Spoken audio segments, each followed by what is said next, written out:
Hello all of you. आज जो हम टॉपिक रिवाइज करने जा रहे हैं वो इन्वेस्टमेंट अकाउंट्स। इसके बाद सिर्फ हमारा अकाउंटिंग स्टैंडर्ड बचेंगे और अकाउंटिंग स्टैंडर्ड के लिए एक सिंगल वीडियो ही मैं रिकॉर्ड करूंगा। उसमें सारे के सारे जो आपके ग्रुप 1 के अकाउंटिंग स्टैंडर्ड है वो उसमें कवर करे जाएंगे। आज हम लोग जो रिवाइज करने जा रहे हैं chapter that is investment account. So काफी सिंपल चैप्टर है, हर बात को आप मेरी बहुत ध्यान से सुनना। सारे के सारे जो इन्वेस्टमेंट अकाउंट चैप्टर में पॉइंट है वो मैं यहाँ पे कवर करूंगा। सो शुरू करते हैं हम यहाँ पे। एक कंपनी सपोज ये अदानी कंपनी, उसकी बैलेंस शीट है, तो ये शेयर्स और डिबेंचर्स जब मार्केट में इश्यू करती है तो ऑब्वियसली इसके किस साइड में दिखेगा, लायबिलिटी साइड में। लेकिन इन शेयर्स और डिबेंचर को जिसने परचेज किया उसे हम कहते हैं इन्वेस्टर। और इस चैप्टर में हमको जो कंपनी ये शेयर्स डिबेंचर इश्यू करी उसके पॉइंट ऑफ व्यू से नहीं पढ़ना है, जिसने ये शेयर्स और डिबेंचर परचेज किया उसको इन्वेस्टर के पॉइंट ऑफ व्यू से हमको इस चैप्टर में पढ़ना है। तो ये इन्वेस्टर के लिए क्या हो गई, एसेट हो गई। इन्वेस्टर के लिए क्या हो गई, एसेट हो गई। इनफैक्ट AS 13 भी आपको इन्वेस्टर के पॉइंट ऑफ व्यू से बताता है कि इन्वेस्टर इसकी कैसे अकाउंटिंग करेगा। इन जो कंपनी इश्यू करी उसके पॉइंट ऑफ व्यू से नहीं, इसके पॉइंट ऑफ व्यू से जो इन्वेस्टर है, इन्वेस्टर के पॉइंट ऑफ व्यू से हमको इस चैप्टर में पढ़ना है। तो क्या क्या चीज इस चैप्टर में हमको अभी रिवाइज करना है। पहले मीनिंग ऑफ इन्वेस्टमेंट, फिर cost of investment, classification of investment, valuation of investment और इन्वेस्टमेंट अकाउंट। तो दो तरह के रहेंगे, हम उस पर डिस्कस करूंगा कि इन्वेस्टर ने डिबेंचर या बॉन्ड्स परचेज किया तो उसमें आपको एक कंसेप्ट सिखाना मुझे, कम इंटरेस्ट और एक्स इंटरेस्ट। उसी तरह हो सकता है वो इन्वेस्टर ने शेयर्स परचेज किया तो वहां पे और 3 कंसेप्ट के बारे में बात होंगी, bonus shares, dividend and right issue. ध्यान से हर बात को सुना, सारे के सारे पॉइंट्स हम लोग यहाँ पे कवर करेंगे। तो सबसे पहले देखते हैं कि मीनिंग ऑफ इन्वेस्टमेंट, इन्वेस्टमेंट का मतलब क्या होता है। अब इन्वेस्टमेंट का मतलब अगर मीनिंग उसकी यहाँ पे देखें, सो इन्वेस्टमेंट का मतलब होता है investment are asset held by an enterprise for earning income. वो इन्वेस्टमेंट क्यों करता है बच्चों, वो अर्निंग इनकम, अर्निंग इनकम के लिए, अर्निंग इनकम। ओके, कैसी इनकम होंगी उसको, इन्वेस्टमेंट कोई क्यों करता है कि इनकम उससे कुछ आना, कुछ रिटर्न मिले। लेकिन किस तरह का return, by way of dividend. तो डिविडेंड कब मिलता है, जब आप कोई शेयर्स में इन्वेस्ट करते। वो शेयर्स हो सकते कि इक्विटी शेयर्स है या हो सकते कि प्रेफरेंस शेयर्स है। फिर कहते हैं कि earning income by way of dividend देके, फिर इंटरेस्ट, इंटरेस्ट कब मिलेगा, जब आपने डिबेंचर्स परचेज करे, बॉन्ड्स परचेज करे, या कोई फिक्स डिपॉजिट में इन्वेस्ट करे आपने, ये रेंटल, आपने कोई प्रॉपर्टी में इन्वेस्ट करे तो उसका रेंटल आ रहा है आपको। फॉर कैपिटल अप्रिसिएशन, तो आपने इन्वेस्टमेंट ये पर्पस के लिए भी कर सकते कि एक हो सकता है कि वो डिविडेंड मिले, इंटरेस्ट मिले, रेंटल मिले, या कैपिटल अप्रिसिएशन। फॉर एग्जाम्पल हमने कोई जमीन खरीदी, कोई लैंड परचेज करे और इस उम्मीद से करें कि उसकी वैल्यू अप्रिशिएट होंगी तो वो फायदा होगा, तो इसलिए भी करते। जैसे कि investment in gold, investment in silver, क्यों करते कि उसकी वैल्यू अप्रिशिएट होती है मार्केट में। और फॉर अदर बेनिफिट, और क्या बेनिफिट्स होते होंगे इन्वेस्टमेंट के, मेरे को समझ में आता है कि इन्वेस्टमेंट में मुझे अर्निंग इनकम होगी। वो earning income in the form of dividend, in the form of interest, in the form of rental, in the form of capital appreciation and for other benefits. What do you mean by other benefits? Other benefits क्या होगा, मुझे bonus shares मिलते होंगे और उसमें आप लोगों को कंट्रोल आता है कंपनी में, आप जितने शेयर्स खरीदते हो, है ना। तो ये आपका ये एक अदर बेनिफिट है to the investing enterprise. Investment accounting is done as per AS 13 accounting for investment. तो AS 13 है इस चैप्टर में हम लोग, लेकिन यहां पे वो क्वेश्चन सारे कवर करेंगे जो आपको इन्वेस्टमेंट अकाउंट एग्जामिनेशन में जो आता है उसके पॉइंट ऑफ व्यू से मैं यहां पे आपको सारी चीजें डिस्कस करूंगा, जो फुल फ्लेज क्वेश्चन आपको इन्वेस्टमेंट अकाउंट के एग्जामिनेशन में आते हैं। लेकिन जो अकाउंटिंग स्टैंडर्ड के पॉइंट ऑफ व्यू से जो इन्वेस्टमेंट अकाउंट में क्वेश्चन आते हैं वो भी डिस्कस हम लोग नेक्स्ट सेशन, जो हमारा आखिरी सेशन रहेगा रिवीजन का अकाउंटिंग स्टैंडर्ड का, वहां पर हम लोग यहाँ पे डिस्कस करेंगे वो अकाउंटिंग स्टैंडर्ड के पॉइंट ऑफ व्यू से जो AS 13 से क्वेश्चन आते हैं। ठीक है, यहाँ पे हम वैसे जो बात करी और AS 13 की है, लेकिन जो फुल यहाँ पे भी जो पॉइंट्स कहूंगा AS 13 नहीं कहता है वो, लेकिन फुल फ्लेज वाले जो क्वेश्चंस आते हैं आपको इन्वेस्टमेंट अकाउंट बनाने के, उसके पॉइंट ऑफ व्यू से हम लोग यहाँ पे डिस्कस करेंगे। ओके, तो यहाँ पे हमने चीज देखी इन्वेस्टमेंट का मीनिंग क्या होता है। तो इन्वेस्टमेंट ऐसे बहुत तरीके के होते हैं, लेकिन आपको इस चैप्टर में सिर्फ कौन सा इन्वेस्टमेंट का है, only investment in securities covered in this chapter. तो आप कोई सिक्योरिटी में इन्वेस्ट करते हैं वही आपके सिलेबस में, फॉर एग्जांपल आपने डिबेंचर्स परचेज करे, बॉन्ड्स परचेज करे, शेयर्स परचेज करे, वही आपके इस चैप्टर में कवर रहेगा। तो पहले हमने सिंपल सी चीज देखी मीनिंग ऑफ इन्वेस्टमेंट क्या होता है, लेकिन ये एक इंपॉर्टेंट चीज होती है कि what do mean by cost of investment. तो कॉस्ट ऑफ इन्वेस्टमेंट एक चीज ख्याल रखना बेटा यहाँ पे कि जब आप कोई चीज परचेज करते, कोई आपने इन्वेस्टमेंट परचेज करे, आप ध्यान से स्क्रीन पे देखना, आपने कोई इन्वेस्टमेंट परचेज करे, सब उसका बेसिक परचेज प्राइस कितनी 100। सो बेसिक परचेज प्राइस उसकी है 100, लेकिन परचेज करते वक्त यहां पे एक ये इन्वेस्टर है, ये इन्वेस्टर ने एजेंट के थ्रू परचेज किया, वो एजेंट ने क्या किया, ब्रोकरेज चार्ज किया। तो सपोज 100 रुपीज का इन्वेस्टमेंट था, एग्जाम्पल, ब्रोकरेज 5 रुपीज लग गए और गवर्नमेंट ने बोली कि इस पर आपको स्टैम्प ड्यूटी भी पे करना पड़ेगा। तो for example suppose 3 rupees stamp duty है, तो मैंने कहा टोटल कितना हुआ, 108, 108। तो 108 रुपीज एक्चुअल में मैंने परचेज करते वक्त पे किया। तो टोटल हम जब लेंगे यहाँ पे 108 रुपीज यहाँ पे कंसीडर करेंगे। परचेज करते वक्त हमने एक्चुअल में कितने पैसे दिए, 108 रुपए। तो वो ब्रोकरेज और स्टैम्प ड्यूटी परचेज करते वक्त क्या होता है, ऐड होता है। लेकिन आप वहां पे देखेंगे sale value of investment, sale value of investment के बारे में अगर बात करें तो सपोज मैंने सेल्स किया 120 रुपीज में, ओके, उसके बाद कहता है कि सेल्स करते वक्त भी हमको ब्रोकर एजेंट दोनों जगह से परचेज करते वक्त भी लेता है, सेल्स करते वक्त भी उसने ब्रोकरेज लिया सपोज 2 रुपीज और example suppose stamp duty 1 rupees थी। तो टोटल यहां पर आप ऐसा ना करना कि सर 120 प्लस 2 122 और प्लस 1 123 मत लेना। परचेज करते वक्त ब्रोकरेज और स्टैम्प ड्यूटी ऐड होगा। आप खुद लॉजिकली सोचो, आपने जब वो चीज परचेज कर, आपके जेब से कितना पैसा गया, आपके जेब से कितना पैसा गया। तो हमारे एग्जाम्पल 108 रुपीज हमारे जेब से गया।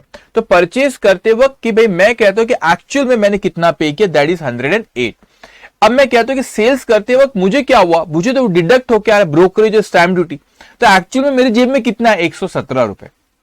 तो एक चीज ख्याल रखना, परचेज करते वक्त आपको ब्रोकरेज और स्टैम्प ड्यूटी को ऐड करना होता है और सेल्स करते वक्त ब्रोकरेज और स्टैम्प ड्यूटी को माइनस। सिंपल सी बात है कि हमारी जेब में आया कितना और हमारी जेब से गया कितना।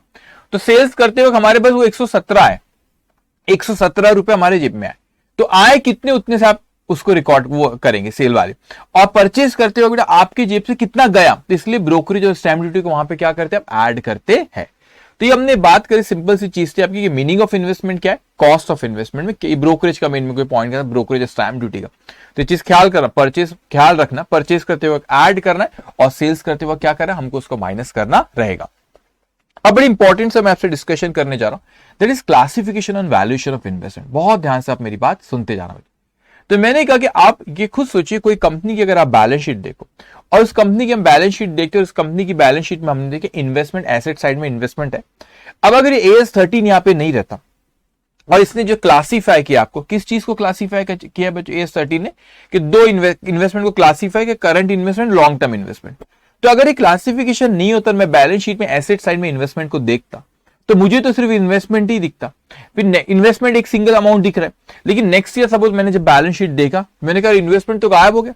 हम तो बड़ी उम्मीद लगाए बैठे थे कि हमारी कंपनी ने बहुत इन्वेस्टमेंट कर रखी है, बड़ा अच्छा परफॉर्म कर रही है, तो as a user of financial statement मैंने देखा कि इन्वेस्टमेंट दिख रहा है। लेकिन नेक्स्ट ईयर जैसे ही देखते हो तो इन्वेस्टमेंट वहां से गायब, वो इन्वेस्टमेंट है ही नहीं वहां पे। कंपनी बोले हमने तो बेच दिया। तो यूजर्स ऑफ फाइनेंशियल स्टेटमेंट को ज्यादा इंफॉर्मेशन रहे कि भाई ये इन्वेस्टमेंट को दो कैटेगरी में AS 13 बांटा, that is current investment, long term investment. Current मतलब शॉर्ट टर्म और लॉन्ग टर्म मतलब ज्यादा समय, मीनिंग मैं बताता हूं, लेकिन लॉन्ग टर्म को नॉन करंट इन्वेस्टमेंट भी कहते हैं। तो same thing, current and non current. What is current, short term, what is non current, long term. तो दो कैटेगरी में बांटता है यहाँ पे कि एक होता है आपका शॉर्ट टर्म और एक होता है लॉन्ग टर्म। तो हम ये देखते हैं कि सर क्या मतलब होता है इसका मीनिंग क्या है, इसका क्लासिफिकेशन। पहले हम क्लासिफिकेशन देख रहे हैं कि इनका मीनिंग क्या है। तो मैं आपको पहले सारी चीजें करंट इन्वेस्टमेंट के बारे में बात करता हूं और फिर मैं आपको वहां पे एक second, just 1 minute, okay, just 1 minute. ये आपके हाँ करंट इन्वेस्टमेंट ही, हाँ ऊपर नीचे को स्लाइड है, जस्ट एक सेकेंड, यस ठीक है। सो हमने यहाँ पे the investment are classified into 2 categories, that is current investment and long term investment. तो हम देखते हैं कि पहले करंट इन्वेस्टमेंट का मीनिंग क्या होता है, what do you mean by current investment. अब करंट इन्वेस्टमेंट को जो AS 13 डिफाइन करता है, कहता है a current investment is an investment that is by its nature readily realisable, जो आसानी से मार्केट में इन्वेस्टमेंट बिक जाता है।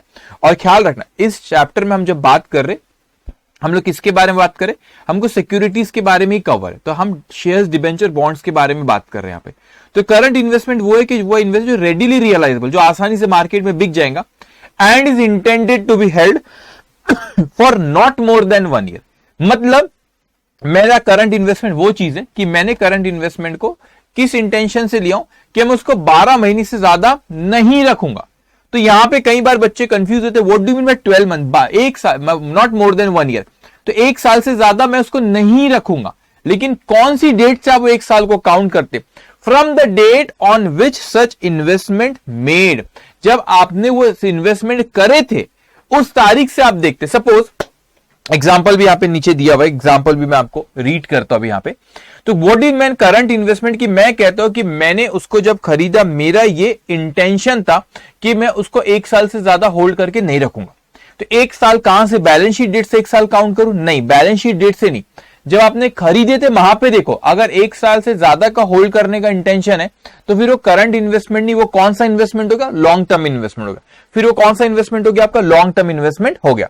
और इंपॉर्टेंट चीज ये कि यहां पे इसने वर्ड यूज के इंटेंडेड, मतलब इंटेंशन है, कंपल्शन नहीं है। तो इसलिए जब आपको मैं अभी AS13 जब हम देखेंगे तो AS13 में जब रिवाइज करेंगे वहां पे तो क्लासिफिकेशन का भी कंसेप्ट है, रीक्लासिफिकेशन का कंसेप्ट आता है। सपोज शुरू में मेरे को लगा नहीं, मेरा इंटेंशन है 12 महीने, मेरा इंटेंशन है एक साल से कम होल्ड करने का, तो मैंने उसको करंट इन्वेस्टमेंट नाम दिया। फिर मैंने उसको बोला कि नहीं, बाद में ऐसा लगा कि नहीं वो एक साल से ज्यादा होल्ड करेंगे, तो we have to reclassify from current to long term. कभी ऐसा हो सकता है कि इंटेंशन था एक साल से ज्यादा रखने का, तो हमने लॉन्ग टर्म बोले थे, फिर बोले नहीं एक साल से कम का है, तो that will be reclassify from long term to current investment. तो that reclassification part will cover in AS13। हम जब AS13 जब रिवाइज करेंगे बस के बाद AS ही बचे, तो जब हम उसको रिवाइज करेंगे तो वहां पर हम इसको देखेंगे रीक्लासिफिकेशन वाला पार्ट। लेकिन अभी करंट इन्वेस्टमेंट क्या था कि मेरा ये इंटेंशन है कि मैंने जो इन्वेस्टमेंट लिया उसको एक साल से ज्यादा होल्ड करके नहीं रखूंगा। कौन सी तारीख से? जिस तारीख को मैंने इन्वेस्टमेंट किया, तो वो करंट इन्वेस्टमेंट कहलाता है। तो यहां पे एक एग्जांपल हमको दिया हुआ है, वो कहता है कि यहाँ पे A limited acquired 1000 shares of B limited on 1st of April 2018 with an intention to hold them for a period of 15 month. तो इसका इंटेंशन क्या था कि 15 महीने तक मैं उसको होल्ड करके रखूं। तो जब आप उसको 15 महीने तक अगर उसको होल्ड करो तो एक साल से ज्यादा का है। तो subject the classification suggest the classification of such investment in accordance with AS13 as on 31 March 2019। तो कहते हैं 31 मार्च 2019 को बताओ। अब देखो यहाँ पे आपने खरीदे कब, यहाँ पे स्क्रीन पे देखो आपने खरीदे कब, यहाँ पे 1 अप्रैल 2018 को यहाँ पे खरीदे, और यहाँ पे आपका इंटेंशन था कि इसको होल्ड करके रखूं मैं 15 महीने। 15 महीने होल्ड कर रहे मतलब एक साल से ज्यादा है।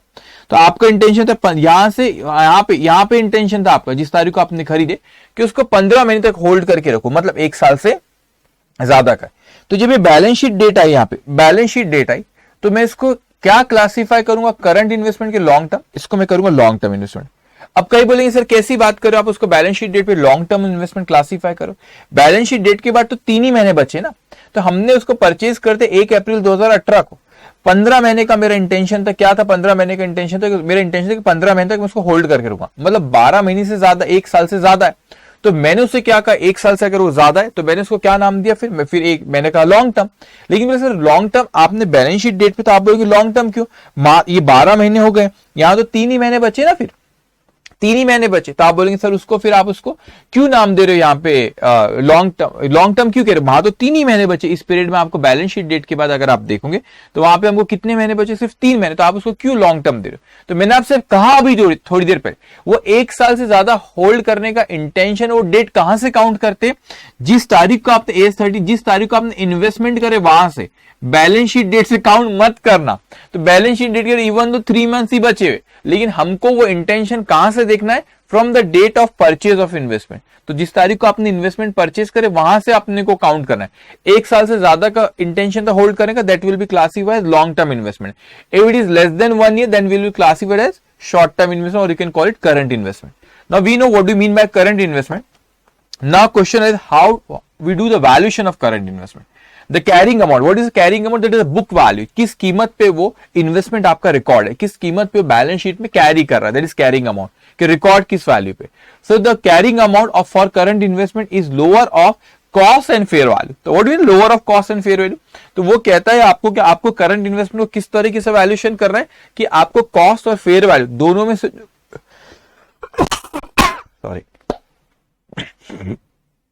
ओके कॉस्ट और fair value whichever is lower, तो दोनों में से जो कम होगा उस पर अपन इसको रिकॉर्ड करेंगे। तो अभी अपन क्वेश्चंस देखेंगे तो मैं आपको कैलकुलेशन में आपको इसके और बताऊंगा। अब आगे कहता है हमसे third point, any reduction to carrying amount. Carrying amount means book value. Any reduction to carrying amount and any reversal of such reduction are included in the statement of profit and loss. What does it mean, ये क्या होता है इसका मतलब कि मैंने कहा कि यहां पे कोई रिडक्शन होता है, किसमें रिडक्शन हो रहा है, carrying amount, carrying amount means book value में कोई रिडक्शन हो रहा है या रिवर्सल, या उसकी वैल्यू बढ़ रही है। तो बुक वैल्यू आप कभी कम हो रही है, कभी बुक वैल्यू बढ़ रही है, तो उसका जो बुक वैल्यू जो कम ज्यादा हो रही है उसका जो इफेक्ट आपको P&L अकाउंट में देना। तो मैं आपको एग्जांपल यहां पे देता हूं, यहां पे आपको कुछ भी लिखना नहीं, सिर्फ मेरी बातों को सुनते जाना, आपको सिर्फ मेरी बातों को सुनते जाना। सो आप यहां पे देखिए कि हमने बोले कि सर जो बुक वैल्यू है अगर उसकी वैल्यू कम ज्यादा जो भी होती है, बुक वैल्यू का ऊपर कम ज्यादा आप कुछ कर रहे हो तो दैट कहां पर एडजस्ट करेंगे, उसको हम एडजस्ट करेंगे प्रॉफिट एंड लॉस अकाउंट पे। तो इस पे अगर एक एग्जांपल देखेंगे मैं यहाँ पे, यस ये स्क्रीन पे आप देखेंगे। सो यहाँ पे देखो, और मैं आपको सजेस्ट करूँ जब आप ये वीडियोस देखते हो ना तो ये रिवीजन नोट्स के आपको पीडीएफ दी हुई, वहां पे लिंक है आपको वीडियो के, आप देखोगे डिस्क्रिप्शन में, तो वहां पे लिंक दिया हुआ है, तो आप इसको डाउनलोड कर लिया करो, ठीक है। ओके मैंने कहा ये फर्स्ट ईयर, इसको अच्छे से आपको समझ में आएगा। मैंने कहा कि ये है हमारा कौन सा ईयर, ये हमारा फर्स्ट ईयर है। यहाँ पे देखिए भाई इसकी बुक वैल्यू सपोज कितनी थी, 100 थी सपोज, और मैंने उसको खरीदा भी 100 में, तो बुक वैल्यू मैंने वहां पे 100 लिखा, तो बुक में 100 से रिकॉर्ड कर रखा हूं। फिर हमने साल के आखिरी में देखे तो हमने जब परचेज करते एंट्री पास करे investment account debit to bank account. अब साल के आखिरी में हमने देखे बैलेंस शीट डेट पे वैल्यूएशन कर रहे थे, तो एज 13 बोलता है कि कॉस्ट और fair value whichever is lower, तो कॉस्ट और fair value whichever is lower. तो मैं यहां पे देखता हूं कि यहां पर उसकी फेयर वैल्यू है 90, और ये चीज ख्याल रखना यहां पे 3 चीजें लिखा है, book value, cost and fair value. तो यहां पे एज 13 आपको बुक वैल्यू और फेयर वैल्यू में कंपेयर करने नहीं बोला, they are saying to do the valuation at cost और fair value whichever is lower. तो कॉस्ट और फेयर वैल्यू में हमको देखना है कि दोनों में से लोअर कौन है। तो आप देखोगे कॉस्ट कितनी है, फेयर वैल्यू कितनी है, और दोनों में से जो लोअर है वो हमको लेना रहेगा। तो मैंने यहाँ पे आपको कॉस्ट कितनी बच्चों, कॉस्ट है आपकी 100, फेयर वैल्यू कितनी 90, तो इसमें कंपेयर, अभी सेकंड ईयर में और अच्छे से क्लियर होगा पॉइंट। तो मेरे को इसका वैल्यूएशन किस पे करना है, 90 पे करना है। मैंने तो इसको 100 पे लिख रखा पहले से, 100 पे लिख रखा पहले, बुक में 100 पे लिखा हुआ है, क्योंकि खरीदा 100 पे तो कॉस्ट भी 100 है, बुक में भी उतने पे लिखा था। अब क्या हो गया 90 उसकी फेयर वैल्यू, तो आपको कॉस्ट और फेयर वैल्यू को कंपेयर किया आपने, तो 90 कम है तो अपने को 90 पे रिकॉर्ड करा। आपने पहले कितने पे रिकॉर्ड कर दिया, उसको पहले मैंने रिकॉर्ड करा 100 पे, तो 100 पे उसको पहले रिकॉर्ड कर दिया, उसको अब 90 पे लेके आना है। मतलब बुक वैल्यू जो 100 पे लिखी है उसको नीचे लाना है मेरे को 10 से, तो 10 से नीचे लाना। अभी आपको पता है कि जो भी बुक वैल्यू कम ज्यादा होंगी that will be adjusted through profit and loss account. So investment है, एसेट के डेबिट बैलेंस होते हैं, उसकी वैल्यू 10 से कम है, 100 से 90 पे लाना है, decrease in asset credit. So entry will be profit and loss account debit to investment account. तो आपने देखे ये इन्वेस्टमेंट अकाउंट में उसको की कम, तो ये बुक वो कितने पे आ गया, आपने पहले 100 से डेबिट किए थे, 100 से आपने क्या किए थे डेबिट, और 10 से क्या किए थे यहाँ पे क्रेडिट। तो 100 से डेबिट करे, 10 से क्रेडिट करे, तो उसकी वैल्यू कितने पे आ गई, बुक वैल्यू 90 पे। तो इसीलिए नेक्स्ट ईयर आप यहाँ पे देखोगे, नेक्स्ट ईयर यहाँ पे बुक वैल्यू कितनी दिख रही है आपको, 90 दिख रही। कॉस्ट मतलब तो वही ना जितने में खरीदे थे, तो कॉस्ट कितनी थी उसकी 100, और suppose fair value second year 110 होती। So don't do the comparison between the book value and the fair value. Don't say 90 and 110. You will do the comparison between cost and fair value. In second year, the cost will be same, that is 100 only, but the fair value is 110. So whichever is lower, the cost is lower in this case. So we have to do the valuation at 100. That is, we have to do the valuation at cost, that is 100. So the book value is 90, the cost is 100. So we have to increase the value of investment by rupees 10, because the book value is, the carrying amount is 90. And when we do the comparison, when we do the valuation of investment, cost or fair value, whichever is lower, cost is 100, fair value is 110. So we will record it 100, and we have record. Then the book value is 90. So we have to increase the book value of investment by rupees 10. So increase. Now we are doing the reversal here. So first we have reduced the value by 10 in first year, and in second year we have to increase the value by 10. Now how we do the valuation, how we do the accounting for it, increase in asset debit. So entry will be investment account debit to profit and loss account.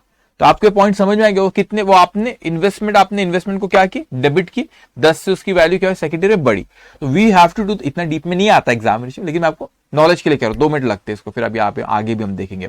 तो we have to do the valuation to cost and fair value whichever, not in book value and fair value. और जो भी value कम ज्यादा हो रही है और फिर वो बुक वैल्यू में फिर अपन उसको एडजस्ट करते हैं। ओके अब यहां पे हमने देखे कि एक होता था हमारा short term investment, current investment. अब लॉन्ग टर्म इन्वेस्टमेंट क्या होता है उस पर हम डिस्कशन करेंगे। तो लॉन्ग टर्म इन्वेस्टमेंट की बड़ी सिंपल सी मीनिंग वहां पे दिया है, क्योंकि a long term investment is an investment other than A current investment. So long term investment वो है जो कि करंट इन्वेस्टमेंट नहीं है। क्या कहा मैंने आपसे, लॉन्ग टर्म इन्वेस्टमेंट वो है जो कि करंट इन्वेस्टमेंट नहीं है। तो करंट इन्वेस्टमेंट क्या होता है हमने ऑलरेडी देखे, जिसका इंटेंशन हमको होल्ड करना 1 साल से कम है, 1 साल से कम है, नहीं 1 साल से कम है, not more than 1 year, that is current investment. तो what do you mean long term investment? Long term investment वो है जिसका इंटेंशन हमको रखने का क्या 1 साल से ज्यादा है, from the date of purchase of investment, उस तारीख से अपन देखेंगे। सो यहाँ पे आप स्क्रीन पे देख सकते हो। सेकेंड पॉइंट कहता है long term investment are usually carried at cost. उसने they use the word usually. तो यूजुअली हम लॉन्ग टर्म इन्वेस्टमेंट को किस पे कैरी करते, किस पे रिकॉर्ड करते? कॉस्ट पे। ना अगर मैं करंट इन्वेस्टमेंट की बात करूं तो where we do the valuation at cost और fair value whichever is lower. Now what happened here? Now we have to do the valuation at cost only, but they have used the word usually we do the valuation at cost. Now there is one exception here. Now see point number C. If there is a decline other than temporary. Now yes, certain use the word other than temporary. If there is a decline other than temporary, what do you mean other than temporary? Other than temporary is nothing but a permanently. Now if the management thinks that there is a permanent decline in the value of investment, long-term investment, in that case the value of long-term investment, the carrying amount is reduced to recognize the decline. What does it mean? Suppose the cost is 100 of long-term investment, we will record it 100 only. In the book value will also be 100. It will always be recorded, it will be at 100 only. Now suppose there is a permanent decline in the value of investment. Now suppose the market value goes down permanently, there is no hope that in future it will increase. Suppose in the case of the Kingfisher, suppose the market value, the cost is 100 and the market value goes down to rupees just 30, from 100 to 30, and there is no hope, suppose, that this value will be increased in future. It's a permanent decline. There is no hope in future and it's a permanent decline. So in that case, we can reduce the cost of investment, of long-term investment. So long-term investment usually recorded at cost, but if there is a permanent decline, there is no hope that this value will be increased in future. So in that case, we have to reduce the cost of the investment. So for 100, we have to reduce to 30 only. Suppose the market value is now 30 and there is no hope that the value will be increased in future. What we will do, we will reduce the cost of the investment. The cost of the investment is 100 and we will reduce it to 30. It means by rupees 70. So what happened here, the AS13 used the word other than temporary. So don't write down when suppose the calculation comes for the long term investment, don't write, आप ऐसा मत लिखना वहां पे that permanently value declines. Don't use the word permanent because AS13 specifically used the word other than temporary. Then you have also used the word other than temporary only. So short term investment, current investment, we will do the valuation of current investment at cost or fair value whichever is lower. But in case of long term investment, we do the valuation at cost only, but there is one exception here. If the values goes down, if the value declines permanently, suppose the company is in huge loss, there is a fraud, they will specifically mention in the question. Okay, if the values goes down, in that case, you can reduce the cost of the investment, even that is a long term investment. अब यहाँ पे आपने देखिए बच्चों, यहाँ पे भी लिखा हुआ, अब यहाँ पे करंट इन्वेस्टमेंट वो आप किस पे वैल्यू करते हैं, कॉस्ट और fair value whichever is lower, but in case of long term investment it should be done at cost only, but there is one exception, is a permanent decline. What is permanent decline other than temporary? Okay, very simple. तो हमने यहाँ पे आपको chart भी दिया होगा. Yes, okay, अभी पहले मैं डिस्कस कर लूँ सारी चीजें. फिर कहते हैं कि reduction in the carrying amount is charge to the state, वो सेम दो. अगर आपका वहां पे बुक वैल्यू कोई चेंज होती है आपकी, जनरली लॉन्ग टर्म इन्वेस्टमेंट की बुक वैल्यू चेंज नहीं होती, कॉस्ट पे रिकॉर्ड रहता है, लेकिन परमानेंटली डिक्लाइन होता है तो इस केस में उसकी बुक वैल्यू चेंज हो जाएगी. कॉस्ट नीचे जा रही तो बुक वैल्यू को भी वो चेंज करें. तो द इफेक्ट कहां पे जाएगा, प्रॉफिट एंड लॉस अकाउंट में. सेम अभी हमने पहले जैसे करंट इन्वेस्टमेंट में देखे. फिर हमसे कहता है the reduction in carrying amount, carrying amount मतलब book value, the reduction in carrying amount is reverse when there is a rise in the value of investment और if the reason for the reduction no longer exist. अभी तो मैंने आपसे कहा कि permanently अगर decline होता है कि कोई होप नहीं फ्यूचर में उसकी वैल्यू बढ़ेगी, तो आप लॉन्ग टर्म इन्वेस्टमेंट रहा तो भी उसकी कॉस्ट को क्या कर सकते, कम कर सकते. लेकिन वो कहता है AS13 कि अगर सपोज बाय चांस, अरे भाई आपको लगा था परमानेंटली, लेकिन बाय चांस अगर फ्यूचर में उसकी वैल्यू बढ़ गई तो फिर आप रिवर्स कर दो, फिर आपने पहले वैल्यू कम कर दो, फिर आप इन्वेस्टमेंट की वैल्यू फिर से उतने से बढ़ा दो. ये आपको लगता है जिस कारणवश, जिस रीजन की वजह से आपने उसकी वैल्यू को कम किए थे. एग्जाम्पल मैं आपको देता हूं, यहाँ पे विजय माल्या एग्जाम्पल है सब. अब किंगफिशर के केस में मैं कहता हूं उसकी मार्केट वैल्यू सपोज बहुत डाउन हो गई, हमने बोले मान लिया जब आने का कोई चांस नहीं है, तो वैल्यू ऐसी रहेगी, परमानेंटली डिक्लाइन हो गई. मान लीजिए सपोज वापस आ गए इंडिया और मान लीजिए वापस, मान लीजिए बोले नहीं घबराने की बात नहीं, मैं सारा लोन रीपे करूंगा, तो अपने को लगा नहीं, अब जो रीजन था कि नहीं आएंगे, वैल्यू नहीं बढ़ेगी, वो रीजन नहीं रहा, वो आ गया, उन्हें बोलने कमिटमेंट दी कि वो पैसा देंगे, तो जो रीजन था आपका डिक्लाइन करने का, वो रीजन अब नहीं रहा, no longer exist. In that case फिर आप उसको नॉर्मल जो उसकी वैल्यू उस पर लेकर आ जाएंगे। ओके, अब यहां पे एक चार्ट बना हुआ, बड़ा सिंपल सा, आपको पूरा हमारा लॉन्ग टर्म जो अपना करंट इन्वेस्टमेंट लॉन्ग टर्म पूरा यहां कवर हो जाएगा। इन्वेस्टमेंट दो है, current investment, non current. Current investment का वैल्यूएशन कॉस्ट पे, इसका भी इनिशियली कॉस्ट पे, बाद में बैलेंस शीट डेट पे लोअर ऑफ कॉस्ट और फेयर वैल्यू, इसको कॉस्ट पे ही करते, लेकिन अदर देन टेम्पररी अगर हुआ, इन अदर वर्ड्स परमानेंटली अगर हुआ, तो फिर आप इसकी वैल्यू को कम करते। रिडक्शन इन कैरी, रिडक्शन कुछ कैरिंग अमाउंट मेरा, तो आप पीएनएल अकाउंट में होता है, रिवर्सल भी होता है पीएनएल, इसका भी रिडक्शन हुआ तो पीएनएल में, और रिवर्सल करते हैं। लेकिन याद रखना, इसको आप कब करते हो, आप उसको रिवर्सल जब आपको ये पता रहता है कि उसकी वैल्यू मार्केट में बढ़ गई वापस, या उसकी जिस रीजन की वजह से आपने उसकी वैल्यू को कम कर, दैट नो लॉन्गर एग्जिस्ट, वो आप एग्जिस्ट करती नहीं है। ओके, अब इसके ध्यान से बच्चे यहां पे देखेंगे। अब मैंने आपसे कहा कि यहां पे कुछ चीजें ख्याल रखिए। अब मैं जब से आपको बोल रहा हूं it should be valued cost और fair value whichever is lower, शोर मचा रहा हूं cost, how to do the valuation, किस तरीके से वैल्यूएशन करेंगे हम कॉस्ट का। What do mean by cost, वो भी नो क्या क्या कॉस्ट में आता है, ठीक है। बट इफ यू सी कि आपके कोई ओपनिंग है, बैलेंस है इन्वेस्टमेंट का, फिर आपने और वो शेयर्स खरीदे, फिर आपने कुछ शेयर्स बेचे, तो जो आपके पास क्लोजिंग शेयर्स रखे, वो उसका मतलब क्या है, जो क्लोजिंग शेयर्स है उसका मतलब क्या है। तो क्लोजिंग शेयर्स का मतलब क्या, वो हमको देखना पड़ेगा। तो क्लोजिंग शेयर का मतलब कौन से closing share, I mean to say कि जो आपने बेचे, कौन से बेचे, ओपनिंग वाले में से बेचे थे, कि जो परचेज करते उसमें से बेचे थे। तो इसीलिए आपको एस 13 कहता है कि you can calculate the cost of investment at the end of the, जब हम कॉस्ट का वैल्यूएशन करते, कॉस्ट, सो कॉस्ट और फेयर वैल्यू कंपेयर करते, मगर कॉस्ट कैसे निकालूं, तो एस 13 आपको वेटेड एवरेज मेथड भी परमिट करता है और आपको फीफो मेथड भी करता है।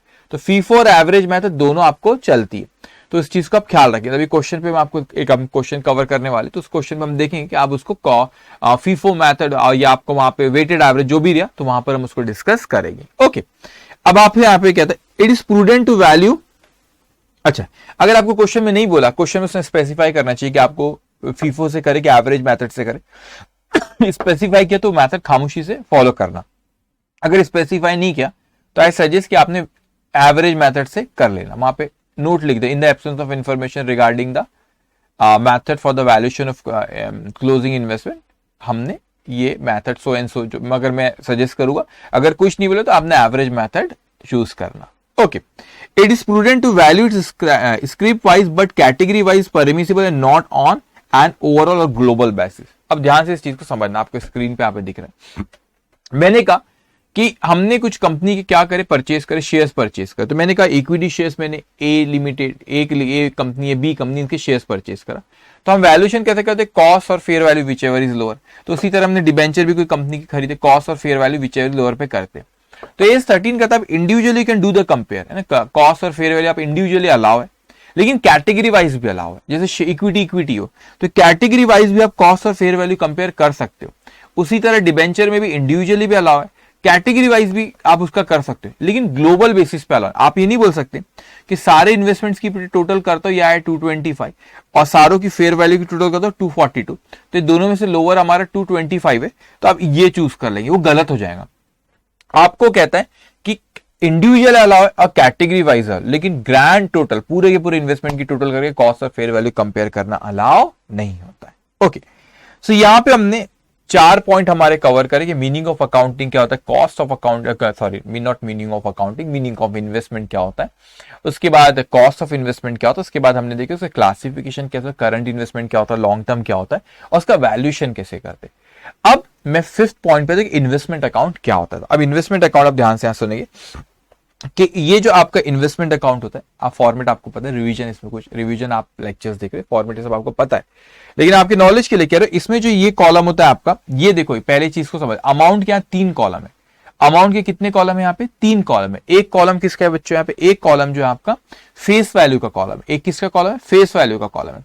तो ये फेस वैल्यू का कॉलम जो मेमोरेंडम कॉलम होता है, मतलब इसकी कोई टोटल वोटल कहीं लिखना नहीं, अपने को बैलेंस वैलेंस कहीं लिखना नहीं, तो क्यों बना दे रहे भाई साहब ये फेस वैल्यू कॉलम, क्योंकि आप देखोगे जो हम इन्वेस्टमेंट करते वो आपको इस चैप्टर में जो कवर है डिबेंचर, बॉन्ड्स और शेयर्स पे। तो अभी हम लोग डिबेंचर और बॉन्ड्स की बात करते हैं, शेयर्स के ऊपर इंटरेस्ट नहीं, आपको शेयर्स पे डिविडेंड मिलता है। तो यहाँ पे अगर मैं डिबेंचर की बात करूं तो डिबेंचर पे मेरे को जो इंटरेस्ट का कैलकुलेशन करना है वो किसके ऊपर कैलकुलेशन करना है, फेस वैल्यू के ऊपर कैलकुलेशन करना है। तो वो आपको जस्ट फॉर द इंफॉर्मेशन एक फेस वैल्यू कॉलम ऐड करते कि भाई ये इंटरेस्ट का जो कैलकुलेशन यहाँ पे जो आएगा वो फेस वैल्यू इस पे कैलकुलेशन होगा। ओके और इन्वेस्टमेंट है, अभी इन्वेस्टमेंट एक कॉलम रहता है, 3 कॉलम, फेस वैल्यू, इंटरेस्ट और इन्वेस्टमेंट। तो यहाँ इंटरेस्ट में इंटरेस्ट आएगा, यहाँ पर क्या आएगा आपका face value, this just for information है, वो मेमोरेंडम कॉलम। और आपका यहाँ पे इन्वेस्टमेंट कॉलम में यहाँ पे मैंने लिख रहा हूँ, इन्वेस्टमेंट कॉलम पे यहाँ पे लिखो एक्स इंटरेस्ट। आप बोलेंगे सर एक्स इंटरेस्ट क्या है, तो अभी मैं आपको इसलिए कम इंटरेस्ट और एक्स इंटरेस्ट का ऐसे पता होगा आपको, लेकिन हम लोग एक बार रिवाइज करते उसके कंसेप्ट के बारे में भी बात करते। सो ये क्या होते, ये एक्स इंटरेस्ट और कम इंटरेस्ट को अपन अच्छे से समझते। तो यहाँ पे मैंने देखा बच्चों कि हमारा यहाँ पे साल शुरू हो रहा है 1 अप्रैल 2022 को। साल कहां पे शुरू हुआ हमारा, 1 अप्रैल 2022 को, और ये साल खत्म होता है 31 ऑफ मार्च 23 को, यहाँ पे साल खत्म हो रहा है। अब मैंने क्या किया, सपोज इस कंसेप्ट को समझना, what is cum interest and logic समझ लेना, बहुत सिंपल है। मैंने क्या करा कि 31 ऑफ जुलाई 22 को, ये 31 ऑफ जुलाई 22 है, यहाँ पे क्या किया मैंने, इन्वेस्टमेंट को परचेज किया। इन्वेस्टमेंट को क्या किया, परचेज किया। अब देखो मैं हूं मिस्टर बी, अब ये कंपनी जो इंटरेस्ट है साल में 2 बार देती, जो कंपनी के मैंने यहाँ पे डिबेंचर परचेज, सपोज डिबेंचर है तो मैंने डिबेंचर परचेज किया, और ये कंपनी साल में 2 बार इंटरेस्ट देती, एक आपको 30 सितंबर को देती है और 31 मार्च को देती है। तो यहां पे मैंने 31 ऑफ जुलाई को ये इन्वेस्टमेंट कुछ परचेज करा, कुछ डिबेंचर्स परचेज करा, और ये कंपनी इस पे जो डिबेंचर मैंने परचेज किया उस पे इंटरेस्ट देगी। तो वो इंटरेस्ट कब देती, वो इंटरेस्ट देती 30 ऑफ सितंबर को और 31 ऑफ मार्च। तो हम 30 सितंबर की बात करते हैं, 30 सितंबर को कंपनी जो भी इस डिबेंचर को होल्ड करके रखा है, डिबेंचर जो भी होल्डर ऑफ इन्वेस्टमेंट, जो भी होल्डर रहेगा वो इन्वेस्टमेंट को, इसको इंटरेस्ट दे देंगे 6 मंथ का। क्यों 6 मंथ का, यहाँ पे होल्डर कौन रहेगा, मिस्टर बी, क्योंकि मिस्टर बी ने परचेज किया। तो यहाँ पे इस तारीख को होल्डर है मिस्टर बी, इसको 6 महीने का इंटरेस्ट देंगे, क्योंकि ये कंपनी 6 मंथली इंटरेस्ट दे रही। तो उसको कोई मतलब नहीं बी ने कब खरीदा, उसको कोई मतलब नहीं कंपनी ने बोली हमको उससे कोई मतलब नहीं, जो होल्डर है यहाँ पे। तो कंपनी क्या ये इतना कॉम्प्लिकेशन करेंगे कि बोली ऐसा बोली कॉम्प्लिकेट करेंगे इसको कि नहीं ये 6 महीने में से कुछ इसने तो 31 जुलाई को खरीदा, तो इसके पास अगस्त और सितंबर ही था, तो 2 महीने का इसको देते। वो सब नहीं करती कंपनी, इतना हेडेक हम नहीं पालेंगे और बोलेंगे इसको 2 महीने का देते, फिर हम 4 महीने का प्रीवियस वाले को भेजते। वो कंपनी सब नहीं करेंगी। कंपनी बोले यहाँ पे होल्डर कौन है, कंपनी ने बोली कि यहाँ पे मिस्टर बी होल्डर है, मिस्टर बी को हम 6 महीने का, मतलब पिछली बार इन्होंने 31 मार्च को दिए होंगे, तो 6 महीने का इंटरेस्ट यहाँ पे जो होल्डर है उसको दे देंगे। तो मिस्टर बी है, तो इन्वेस्टमेंट ये इंटरेस्ट किसको मिलेगा, it will be receive by mister B. अब यहाँ पे अचानक से हमने देखे ठीक है मिस्टर बी को मिलेगा, मिस्टर बी ने ये डिबेंचर मिस्टर ए से परचेज किया। तो जैसे ही हमने देखे यहाँ पे मिस्टर ए रोने लगा, खून के आंसू रो रहे। क्या हो गया मिस्टर ए, क्यों रो रहे। मिस्टर ए बोलने लगा कि मेरे साथ नाइंसाफी हुई। क्या नाइंसाफी मुझको बताओ। तो वो कहता है कि सर एक यहाँ पे 30 ऑफ सितंबर को मिस्टर बी होल्डर है। 30 ऑफ सितंबर को कौन होल्डर है, मिस्टर बी होल्डर है यहाँ पे। तो मिस्टर बी 30 ऑफ सितंबर को यहाँ पे होल्डर है, तो सर उसको इंटरेस्ट मिल रहा है पूरे 6 महीने का। लेकिन ये 6 महीने का हम यहाँ पे देखो, ये 6 महीने में से 4 महीने तो मैंने होल्ड करके रखा था, मतलब उसको पिछला इंटरेस्ट यहाँ मिलाऊंगा, तो यहां से ये तारीख तक तो सर मैंने होल्ड करके रखा हूं 4 महीने। जो 6 महीने का इंटरेस्ट मिला उसमें से वो ऐसा कहना चाहिए 6 महीने का जो इंटरेस्ट मिला वो 6 महीने में से 4 महीने मैंने होल्ड करके रखा था और 2 महीने मिस्टर बी ने होल्ड करके रखा था। तो मिस्टर ए ने 4 महीने होल्ड करा, मिस्टर बी ने 2 महीने होल्ड करके रखा 6 महीने में से, और जब यहां पे इंटरेस्ट देने की बेर तो मिस्टर बी को 6 महीने का मिल गया। तो यहां तो ए रोने लगा ना, वो कहने लगा कि सर मिस्टर बी को 6 महीने का इंटरेस्ट मिल रहा है, मगर मैंने वो 6 महीने से 4 महीने मैंने होल्ड करके रखा, तो उसका पॉइंट एकदम सही है।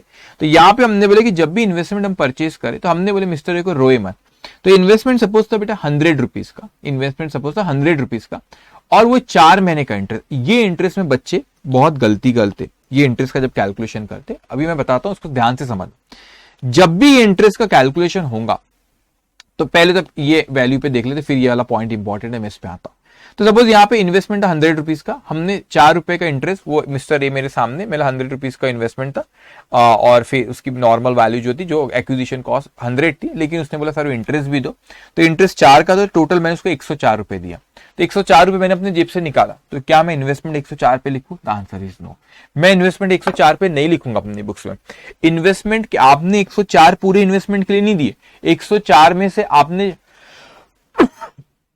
104 में से आपने 4 रुपए किसके लिए दिए? इंटरेस्ट के लिए। तो ये 104 रुपीज में से आपने 104 रुपीज में से आपने 4 रुपीज किस लिए दिए, ये 4 रुपीज आपने इंटरेस्ट के लिए दिए। तो आपने ये जो इंटरेस्ट वाला है, ये इंटरेस्ट वाले कॉलम में जाएगा। ये जो आपका एक्स इंटरेस्ट होता है, अब ध्यान रखना, what do mean by ex interest, ये कम इंटरेस्ट का मतलब होता है कम इंटरेस्ट इक्वल्स टू, एक second, cum interest equals to ex interest plus interest. तो आपको ये इन्वेस्टमेंट यहां पे लिखा होगा मैंने, हाँ, ये एक्स इंटरेस्ट वैल्यू जो है वो किस में जाएगा, आपका इन्वेस्टमेंट कॉलम में। इंटरेस्ट किस में जाएगा, इंटरेस्ट, और टोटल पैसा आपने दी that is cum interest value. तो ex interest plus interest equals to cum interest. अभी कोई क्वेश्चन में, अच्छा एक और चीज, कोई क्वेश्चन में आप इसको ऐसा इंटरप्रेट मत करना कि सर यहां पर वो कह रहा है हमसे कि यहां पर हमको ऐसा इंटरप्रिटेशन उसका मत करना कि वो क्वेश्चन में आपको ऐसा कहना चाह रहा है कि आपको सपोज क्वेश्चन में एक्स इंटरेस्ट दिया, तो ये मत इंटरप्रेट करना कि हमको इंटरेस्ट नहीं देना, ऐसा इंटरप्रिटेशन नहीं करना कि हमको इंटरेस्ट नहीं देना करके, ठीक है। और आपने ऐसा भी इंटरप्रेट नहीं करना उसको कि आपका एक्स इंटरेस्ट दिया तो ये मत बोले कि सर इंटरेस्ट नहीं देना, या कम इंटरेस्ट दिया तो ही इंटरेस्ट देना, ना, इंटरेस्ट तो देना है। अगर उसने कम, अब हमको यहां पे जब हम अकाउंटिंग करते तो यहां पे इसकी अकाउंटिंग एंट्रीज भी कहीं शायद मैंने लिख रहा हूँ, बड़ी सिंपल अकाउंटिंग एंट्रीज भी आएंगी इसकी, ठीक है। तो अकाउंटिंग एंट्रीज भी हम देखेंगे, तो आप देखोगे यहाँ पे कि हमको यहाँ पे जब आप इसकी जो कीमत जो आप दे रहे हो परचेस करते वक्त, तो मेरे को इन्वेस्टमेंट की कॉस्ट कितनी उसमें से अलग होना, इंटरेस्ट कितना दे रहा वो अलग होना। क्यों? क्योंकि सबको दूसरे दूसरे अकाउंट में लेके जाना है। जो उसकी x interest value that will be debited और क्रेडिट परचेज और सेल जो भी है इन्वेस्टमेंट अकाउंट को हिट करेगा, इंटरेस्ट का अमाउंट इंटरेस्ट के अकाउंट को हिट करेगा। तो ये बड़ा इंपॉर्टेंट है आपका, इंटरेस्ट का अकाउंट अगर इंटरेस्ट को हिट कर रहा है आपको, इंटरेस्ट का अमाउंट इंटरेस्ट कॉलम में हिट करेगा, तो मेरे को बाइफरगेट करके ना, तो अगर एक्स इंटरेस्ट दिया तो एक्स इंटरेस्ट में इंटरेस्ट ऐड करके कम इंटरेस्ट निकाल लेना। लेकिन आपको कम इंटरेस्ट दिया तो उसमें से इंटरेस्ट माइनस करके एक्स इंटरेस्ट निकालना। सर बोले एक्स इंटरेस्ट निकालना जरूरी क्योंकि इन्वेस्टमेंट कॉलम में एक्स इंटरेस्ट वैल्यू ही जाएंगी। तो इस तरीके से आपको कैलकुलेशन करना है और इस तरह आपने करे। और उसके बाद फिर यहाँ पे कुछ इंपॉर्टेंट चीज, एक्स इंटरेस्ट का मतलब क्या है, without interest. That doesn't mean कि क्वेश्चन में एक्स इंटरेस्ट दिया तो हमको उसको इंटरेस्ट नहीं देना है, दैट डजंट मीन कि इंटरेस्ट नहीं दे रहा है। उसका मतलब है कि उसकी एक्स इंटरेस्ट मतलब उसमें इंटरेस्ट अभी इंक्लूड नहीं है, उसमें इंटरेस्ट का अमाउंट नहीं, उसका ये मतलब होता है। तो कम इंटरेस्ट का मतलब होता है कि उसमें इंटरेस्ट इंक्लूड है, ओके, मगर हमको वो एक्स इंटरेस्ट और कम इंटरेस्ट और इंटरेस्ट देना ही अपने को परचेज करते वक्त। अब यहाँ पे इसलिए कम इंटरेस्ट मतलब उसमें इंटरेस्ट ऑलरेडी इंक्लूड है, एक्स इंटरेस्ट मतलब इंटरेस्ट इंक्लूड नहीं है। अब यहाँ पे इंटरेस्ट ऑलवेज कैलकुलेट किस पे होता है, फेस वैल्यू पे होता है। और इंटरेस्ट कौन रिसीव करता है, जो भी होल्डर रहता है वो ड्यू डेट पे उसको रिसीव्ड होता है।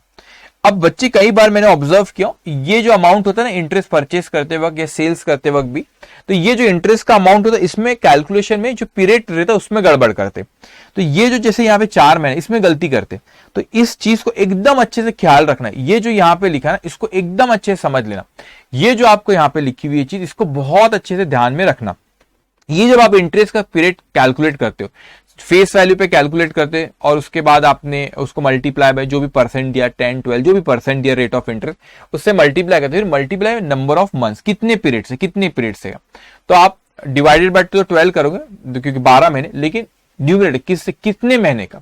तो यहां पे जब from the last due date to the date of transaction, इसको दिमाग में बैठा लो। फ्रॉम द लास्ट, यहां गड़बड़ करते बच्चे, from the last due date to the date of transaction, पिछली ड्यू डेट से जब भी इंटरेस्ट, ड्यू डेट मतलब जब भी इंटरेस्ट दिया, तो जब भी इंटरेस्ट उसने दिया, तो यहां पे देखें जब भी उसने आपको यहां पे जब भी उसने इंटरेस्ट यहां पे दिया उसकी डेट से, from the last due date to the date of transaction, तो जो भी लास्ट ड्यू डेट है वहां से आप कहां काउंट करोगे, डेट ऑफ ट्रांजेक्शन तक इसको काउंट करोगे। तो यहां पे अगर मैं बोलता ये 4 महीने कैसे निकाला, मैंने बोला 4 महीने, लास्ट ड्यू डेट यहां पर कितनी थी, 31 मार्च को दे रहे, 30 सितंबर और 31 मार्च। तो 31 मार्च को यहां दोगे तो वहां से यहां तक कितने महीने हो रहे हैं, यहाँ पे from the last due date that is 31st of March to the date of transaction, date of transaction is 31st of July. So April में जून जुलाई, दिस 4 मंथ्स का। तो from the last due date जब भी interest आपको मिला to the date of transaction, इसको ख्याल रखना, आपने ऐसा कैलकुलेट करेंगे। तो this is the concept of cum interest and ex interest. अब इसकी कुछ अकाउंटिंग एंट्रीज हम जल्दी से देख लेते। अब आपने यहां पे क्या करे, इन्वेस्टमेंट परचेज करे। सो इन्वेस्टमेंट अकाउंट डेबिट, ये इंटरेस्ट का, वो इन्वेस्टमेंट किस पे रिकॉर्ड होता है, एक्स इंटरेस्ट पे। Investment account debit, interest account debit to bank account. फिर आपने इन्वेस्टमेंट बेचे तो पैसा आया, बैंक अकाउंट डेबिट, इन्वेस्टमेंट गया टू इन्वेस्टमेंट टू इंटरेस्ट। तो जैसे परचेज करते वक्त हम इंटरेस्ट देते, सेल्स करते हुए इंटरेस्ट उससे कलेक्ट करेंगे, क्योंकि हम भी बोलेंगे ना भाई साहब आपको मिलेगा, मैंने सेल्स किया, मतलब आपको मिलेगा वो ड्यू डेट पे, मगर मैंने कुछ पीरियड तो ये मैंने होल्ड करके रखा था उसमें से, तो वो अपन से रिसीव करते हैं। तो वहां पे भी ऐसे ही काउंट करना है, from the last due date to the date of transaction. Profit on sale of profit on sale transfer, हाँ इन्वेस्टमेंट के प्रॉफिट को आप ट्रांसफर करेंगे तो पीएल में प्रॉफिट को क्रेडिट करते हो तो इन्वेस्टमेंट को क्या करेंगे, debit. So entry will be investment account debit to PL. Loss अगर कभी हो सकता है loss on sale of investment, तो लॉस पीएल में डेबिट, तो इन्वेस्टमेंट को credit, so PL account debit to investment account. फिर opening accrued interest like a prepaid, यहाँ पे ओपनिंग अक्रूड इंटरेस्ट आपका, या ओपनिंग रिसीवेबल आप कह सकते हैं, नॉट प्रीपेड तो नहीं होना चाहिए आपका, अक्रूड इंटरेस्ट है। अक्रूड इंटरेस्ट मतलब you have right to receive, accrued हुआ, we follow accrual system of accounting. तो ओपनिंग आप करा तो ओपनिंग एसेट है, ओपनिंग है तो आप ओपनिंग अक्रूड इंटरेस्ट को इन्वेस्टमेंट अकाउंट में जो इंटरेस्ट कॉलम उसके डेबिट में लिखेंगे ओपनिंग, तो ओपनिंग अक्रूड। और यहाँ पे entry will be interest account debit opening accrued interest, वो ओपनिंग अक्रूड इंटरेस्ट पिछले साल का तो उसको क्लोज करे, वो उसके बैलेंस को उठा के आपने इंटरेस्ट अकाउंट की डेबिट साइड में लिखे। Don't worry, just write down opening balance, वो अक्रूड इंटरेस्ट का जो रहेगा डेबिट में। क्लोजिंग का ओपनिंग एसेट है क्योंकि, तो ओपनिंग का डेबिट साइड में तो क्लोजिंग का क्रेडिट साइड में लिखेंगे। So closing accrued interest account debit to interest account के क्रेडिट साइड में आप नीचे उसको लिखेंगे। पीरियोडिक इन्वेस्टमेंट मिला तो वो जो 6 महीने का मैंने आपसे कहा, bank account debit to interest account, interest जो है आपका उसको ट्रांसफर करते हैं तो आप उसको पीएल में ट्रांसफर करेंगे, तो क्या ट्रांसफर एंट्री पास होंगी आपकी, पीएल को क्रेडिट करेंगे, आपको इंटरेस्ट मिला तो आप इसके पीएल में ट्रांसफर करेंगे, entry will be interest account debited to profit and loss account. Okay, तो जैसे मैंने आपसे कहा इस चैप्टर में हम लोगों को कितनी चीजें कवर है, आप लोगों को इन्वेस्टमेंट, हमने 2 तरह की इन्वेस्टमेंट आपको सिलेबस में यहाँ पे कवर है, सिक्योरिटी, एक आपका डिबेंचर और बॉन्ड। तो मैंने अभी जो डिस्कशन किया that is related to debenture, क्यों, क्योंकि उसमें आपको इंटरेस्ट मिलेगा, उसमें आपको क्या मिलेगा, उसमें आपको एक्चुअल में वहां पे इंटरेस्ट मिलेगा। सो यहाँ पे आपको कितने तरह के, अभी वहां पे इंटरेस्ट का हमने डिस्कशन किया, अब मैंने आपसे बात करने जा रहा हूं, अगर आपने इन्वेस्टमेंट करी, किसमें इन्वेस्टमेंट करे, अगर आपने अब इन्वेस्टमेंट करे किस चीज में, शेयर्स में अगर करे, तो यहाँ पे इंटरेस्ट का कैलकुलेशन नहीं आएगा, तो ऑब्वियसली शेयर केस में इंटरेस्ट का कैलकुलेशन नहीं, लेकिन शेयर्स केस में जो चीज का कैलकुलेशन आएगा वो है आप लोगों का डिविडेंड का, बोनस शेयर्स का और राइट इश्यू का। तो उसके बारे में वो 3 पॉइंट मेरे को आपसे बहुत यहाँ पे अच्छे से आप सुनोगे, वो तीनों पॉइंट को मैं आपको एक्सप्लेन करूंगा यहाँ पे, और उसके बाद फिर क्या करेंगे हम लोग, और उसके बाद फिर हम इस पे क्वेश्चंस देखेंगे। तो बहुत सिंपल चैप्टर है, बहुत सिंपल चैप्टर है, और ध्यान से बस आप मेरी बात यहाँ पे सुनते जाएंगे। सो मैंने कहा कि मैंने किया यहाँ पे इन्वेस्टमेंट, किस चीज में इन्वेस्टमेंट किया, यहाँ पे शेयर्स में इन्वेस्ट किया। तो डिबेंचर में हम किसके बारे में बात करें, यहाँ पे हमने किस में इन्वेस्टमेंट करे, शेयर्स में इन्वेस्टमेंट करे। सो ध्यान से आप देखेंगे यहाँ पे वो कहता है हमसे कि यहाँ पे सपोज एबीसी लिमिटेड है, इसने क्या करा यहाँ पे कि यहाँ पे पहले अपन उसमें 3 चीज डिस्कस करें शेयर्स वाले, इसमें 3 पॉइंट, एक बोनस शेयर्स और एक राइट इश्यू से रिलेटेड और एक कौन सा, डिविडेंड। ठीक है, तो पहले बोनस के बारे में बात करें। अभी एबीसी लिमिटेड है, तो एबीसी लिमिटेड ने क्या करी, यहाँ पे आपको यहाँ पे बोनस शेयर्स इश्यू करी अपने एग्जिस्टिंग शेयर होल्डर को। तो what is bonus share, bonus shares वो होते हैं, हमने bonus and right issue chapter सबसे पहले किए थे। तो यहाँ पे बोनस शेयर्स क्या है, वो कि जो कंपनी इश्यू करी फ्री ऑफ कॉस्ट, क्या फ्री ऑफ कॉस्ट करी, शेयर इश्यू करी एग्जिस्टिंग शेयर होल्डर को। तो ये एग्जिस्टिंग शेयर होल्डर, ये कौन है आपके, ये एग्जिस्टिंग शेयर होल्डर है, इनको क्या इश्यू करी, बोनस शेयर्स, इसको रिसीव्ड। तो हमको इस चैप्टर में वैसे भी किसके पॉइंट ऑफ व्यू से पढ़ना है, इन्वेस्टर के पॉइंट ऑफ व्यू से पढ़ना है। तो ये इन्वेस्टर है, ये इन्वेस्टर है, ये एग्जिस्टिंग शेयर होल्डर है, ये एग्जिस्टिंग शेयर होल्डर है, और ये एग्जिस्टिंग शेयर होल्डर, इसको क्या हुआ, बोनस शेयर्स यहाँ पे इसको रिसीव्ड हुआ। अब यहाँ पे accounting from companies point of view इस चैप्टर से नहीं पढ़ना, यहाँ पे इसको इग्नोर करना। चैप्टर नंबर 7 रेगुलर बैच के हैंड रिटन नोट्स है मेरे, तो वहां चैप्टर नंबर 7 था, यहाँ पे आप लोग को फर्स्ट चैप्टर सबसे पहले मैंने वही पढ़ाया था। तो जो बोनस एंड राइट इश्यू रहता है, तो वो हमको यहाँ पे किसके पॉइंट, हमको यहाँ पे बोनस हो या राइट इश्यू, जो चैप्टर नंबर आपने 1 पढ़े थे, ये बोनस शेयर जो कंपनी इश्यू करी वो कैसे अकाउंटिंग करते हो, आपने ऑलरेडी वहां पे पढ़े, इस चैप्टर में वो नहीं पढ़ना है, हमको इन्वेस्टर के पॉइंट ऑफ व्यू से देखना है। वहां पे आपने देखे थे है ना कि कंपनीज एक्ट जो होती है आपके, वहां पे ये बोनस शेयर जो कंपनी इश्यू करती है वो 3 जगह से उसको कर सकती है, उसको सीआरआर से उसको यूटिलाइज, बोनस शेयर्स के लिए सीआरआर यूटिलाइज करती है, security premium collected in cash and free reserve and all that, उसकी अकाउंटिंग आपने वहां पे देखे बोनस एंड राइट इश्यू वाले चैप्टर। अभी हम यहाँ पे बोनस की मैं बात करूं इन्वेस्टर के पॉइंट ऑफ व्यू से, इन्वेस्टर के पॉइंट ऑफ व्यू से मैं आपसे यहाँ पे बात कर रहा हूं। तो इन्वेस्टर को बोनस शेयर्स मिले जो कि फ्री ऑफ कॉस्ट है, तो bonus share free of cost ही रहता है ऑब्वियसली। तो फ्री ऑफ कॉस्ट में तो मेरे को पता, जब इसने कोई पैसा ही नहीं दिया तो इसकी कोई अकाउंटिंग एंट्री पास करेगा कि इसने क्या कोई पैसा दिया कि उसके, नहीं सर इसने उसके पैसा दिए नहीं। जब इसने पैसा दिया ही नहीं तो क्या इसकी एक अकाउंटिंग एंट्री पास करेगा कि नहीं। तो यहां पे क्या करेंगे, हमको इंफॉर्मेशन बस रहा है, तो इन्वेस्टमेंट अकाउंट जो हम बनाते, तो याद रखना जो आप शेयर्स वाले केस में यहाँ पे फेस वैल्यू नहीं लिखते, शेयर्स वाले केस में यहाँ पे हम लोग फेस वैल्यू नहीं लिखते, नंबर ऑफ शेयर्स लिखते हैं। तो कभी कम institute generally number of shares है, एक हाथ बार कभी मूड हुआ तो फेस वैल्यू डाल देते, लेकिन फेस वैल्यू नहीं, यहाँ पे नंबर ऑफ शेयर्स ही आपको लिखना है। इंटरेस्ट वाले इसमें यहाँ पे अपने ये वाले कॉलम में फेस वैल्यू लिखना। ओके, तो मैंने कहा कि नंबर ऑफ शेयर्स, और यहाँ पे ऑब्वियसली इंटरेस्ट है, डिविडेंड कॉलम आएगा, डिविडेंड और ये आपका इन्वेस्टमेंट। तो यहां पर जो आपका नंबर ऑफ शेयर्स है, आपको 5000, सपोज बोनस शेयर्स 5000 मिले, तो मैं कहता हूं कि मेरे को बोनस शेयर्स 5000 यहाँ पे बोनस शेयर्स मिले, और मैंने डिविडेंड कॉलम, ठीक है अभी डिविडेंड के बारे में बात करते हैं, बोनस शेयर्स मिले, लेकिन जो कॉस्ट ऑफ बोनस शेयर्स मैं यहाँ पे 0 लिखूंगा। क्यों? क्योंकि मैंने कोई पैसा ही नहीं दिया, मुझे तो फ्री ऑफ कॉस्ट मिले।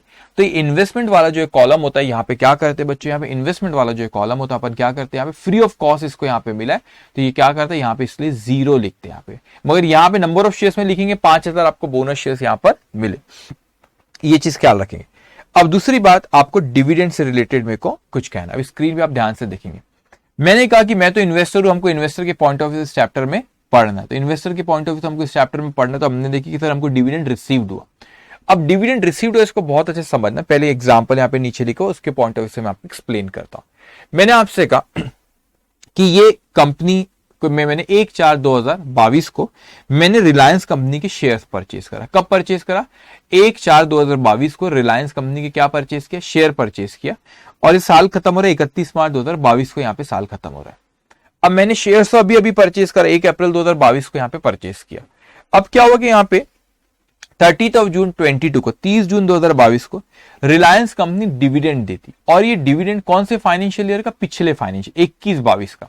तो उन्होंने यहाँ पे डिक्लेयर करे कि हम आपको क्या करें, रिलायंस कंपनी ने डिक्लेयर करे कि हम आपको क्या दे रहे हैं यहाँ पे, बोनस डिविडेंड, हम आपको डिविडेंड दे रहे हैं। लेकिन ये डिविडेंड कौन से साल का? पिछले साल का 21-22 का। तो ऑब्वियसली उनके यहाँ पे अकाउंट्स यहाँ पे फाइनलाइज हुए, फिर एजीएम में अप्रूव करा गया ऑल दैट, और यहाँ पे उन्होंने बोला कि हम डिविडेंड दे रहे हैं। अब डिविडेंड हमको यहाँ पे मिला, तो डिविडेंड की नॉर्मल एंट्री जो होती है, मैं पास करता हूँ, पैसा मिला bank account debit to dividend.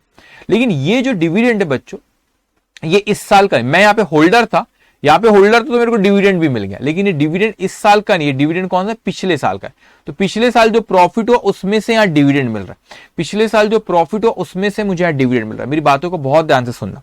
पिछले साल जो प्रॉफिट हुआ उसमें से हमको यहाँ पे डिविडेंड मिल रहा है। इसीलिए तो AS 13 बोलता है नहीं, ये तो इस तरीके का हो गया कि आपने परचेस करते वक्त सपोज 100 रुपए का इन्वेस्टमेंट, आपने 100 रुपए दिए, परचेस करे, investment account debit to bank 100 rupees. लेकिन 100 में से आपको क्या हुआ कि इंटरेस्ट मिल, डिविडेंड मिल गया आपको सपोज 5 रुपए। तो आप बोलोगे ना मेरे को एक्चुअली 95 में मिली। कितने में वो चीज पड़ी? 95 में, क्योंकि 100 रुपए का इन्वेस्टमेंट, अब 5 रुपए क्या हुआ? 5 रुपए से 5 रुपीज मेरे को डिविडेंड मिल गया। तो एक्चुअल में तो डिविडेंड वो इस साल का नहीं, पिछले साल का। मैं तो पिछले साल मैंने शेयर्स भी नहीं होल्ड करके रखा, मगर जिस तारीख को दिया गया, मैं डिक्लेयर करेगा उस तारीख को मैं होल्डर था, तो मुझको भी डिविडेंड मिलेगा। तो AS 13 बोलता है इस केस में अगर आपके एक्विजिशन, ये एक्विजिशन है मेरा, एक्विजिशन के पहले के पीरियड का डिविडेंड है, तो आप क्या करो, उसको डिविडेंड अकाउंट में ना क्रेडिट कर दे हुए किस में क्रेडिट करो? इन्वेस्टमेंट अकाउंट में। तो dividend for the financial year 21-22, मैंने तो अभी यहाँ पे परचेस किया, मैंने अभी यहाँ पे परचेस किया, तो ये मेरे एक्विजिशन के पहले के पीरियड का है। तो इसीलिए यहाँ पे डिविडेंड अकाउंट में ना क्रेडिट करते हुए इन्वेस्टमेंट की कॉस्ट को कम करो, तो यहाँ पे टू इन्वेस्टमेंट अकाउंट लेगा, because it is out of pre acquisition में, प्री एक्विजिशन पीरियड के प्रॉफिट में से मेरे को दिया गया है। सो आपका अगर dividend receive pre acquisition period का है, तो we should deduct from investment की कॉस्ट में से कम करना है। तो the entry will be bank account debit to investment. Now, अगर मैंने एक्विजिशन यहाँ पे करा, अब ये साल बीत गया, बीच में सपोज यहाँ पे एग्जाम्पल इंटरिम डिविडेंड मिला, इंटरिम डिविडेंड उसी साल का होता है। तो इंटरिम डिविडेंड ये तो मेरे एक्विजिशन के बाद का हुआ ना, ये मेरे एक्विजिशन के बाद के पीरियड के प्रॉफिट का है, तो ये इंटरिम डिविडेंड एग्जाम्पल। तो ये डिविडेंड है मेरा पोस्ट एक्विजिशन पीरियड का, तो मेरे एक्विजिशन के बाद के पीरियड के प्रॉफिट का मेरे को डिविडेंड मिला, इंटरिम डिविडेंड। तो what I will do in that case, वो डिविडेंड को मैं रिकॉग्नाइज करूंगा एज एन इनकम।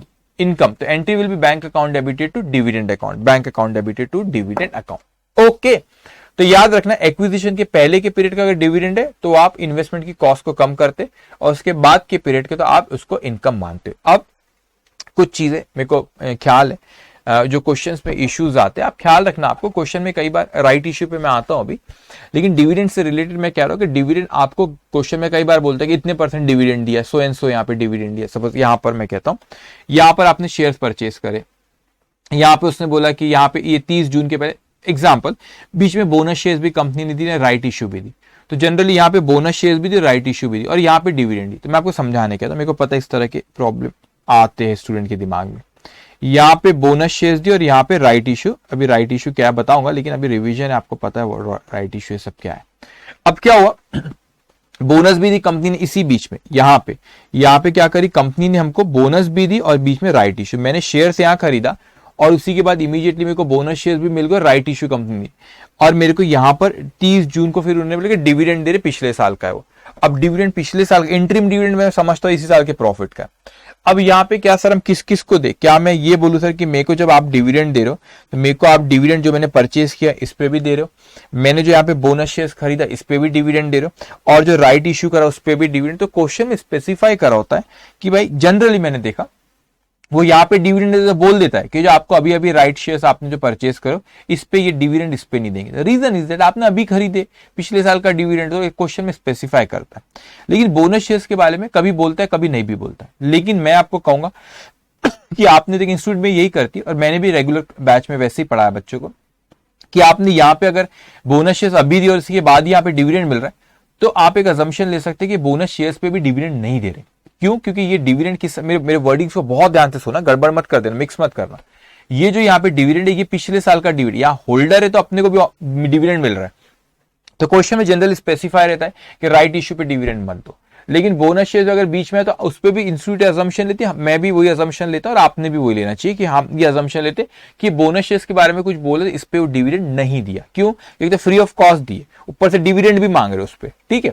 तो अगर क्वेश्चन में बोला मत दो तो फिर तो सवाल ही नहीं उठता। नहीं बोला तो you can take an assumption कि ये बोनस शेयर पे भी डिविडेंड ये नहीं दिया, फाइनल डिविडेंड जो पिछले साल का भी हमको यहाँ दे रहा है, ठीक है, इस पे सिर्फ आपने देंगे। लेकिन इंटरिम डिविडेंड वर्ड यूज हुआ बच्चों, तो इंटरिम डिविडेंड इसी साल का है, तो फिर वो आप इंटरिम डिविडेंड स्पेसिफिकली कुछ बोला तो बात अलग है, नहीं तो आप सब पे फिर यहाँ पे जो इस साल के जो शेयर उस तारीख को जितने शेयर होल्ड करते तो सारे पे डिविडेंड वो दे देना चाहिए। तो ये चीज ख्याल रखना आपने। फाइनल डिविडेंड इसको कहते हैं, पिछले साल का डिविडेंड ये जो यहाँ पे मिल रहा है, तो इसमें आप कह सकते हैं कि इस पे मिल जाएगा, इस पे वो स्पेसिफिकली बोलता है नो, ये स्पेसिफिकली मेंशन करता है क्वेश्चन में नहीं, इस पे मिल जाएगा, तो इसके ऊपर नहीं बोलते, साइलेंट रहता। तो आप ये अजम्पशन लेने कि बोनस शेयर्स पे भी डिविडेंड वो नहीं दे रहा है। कब? जो वो फाइनल डिविडेंड, मतलब पिछले साल का डिविडेंड अभी डिक्लेयर करा गया और अभी मिल रहा है। इंटरिम डिविडेंड के तो जो जितने डिबेंचर आप, जितने शेयर्स आपने इन्वेस्टमेंट शेयर होल्ड करके उसके ऊपर आपने क्या करना, वहां पे डिविडेंड कैलकुलेट कर लेना। ओके, तो ये हमारा डिस्कशन है डिविडेंड से रिलेटेड।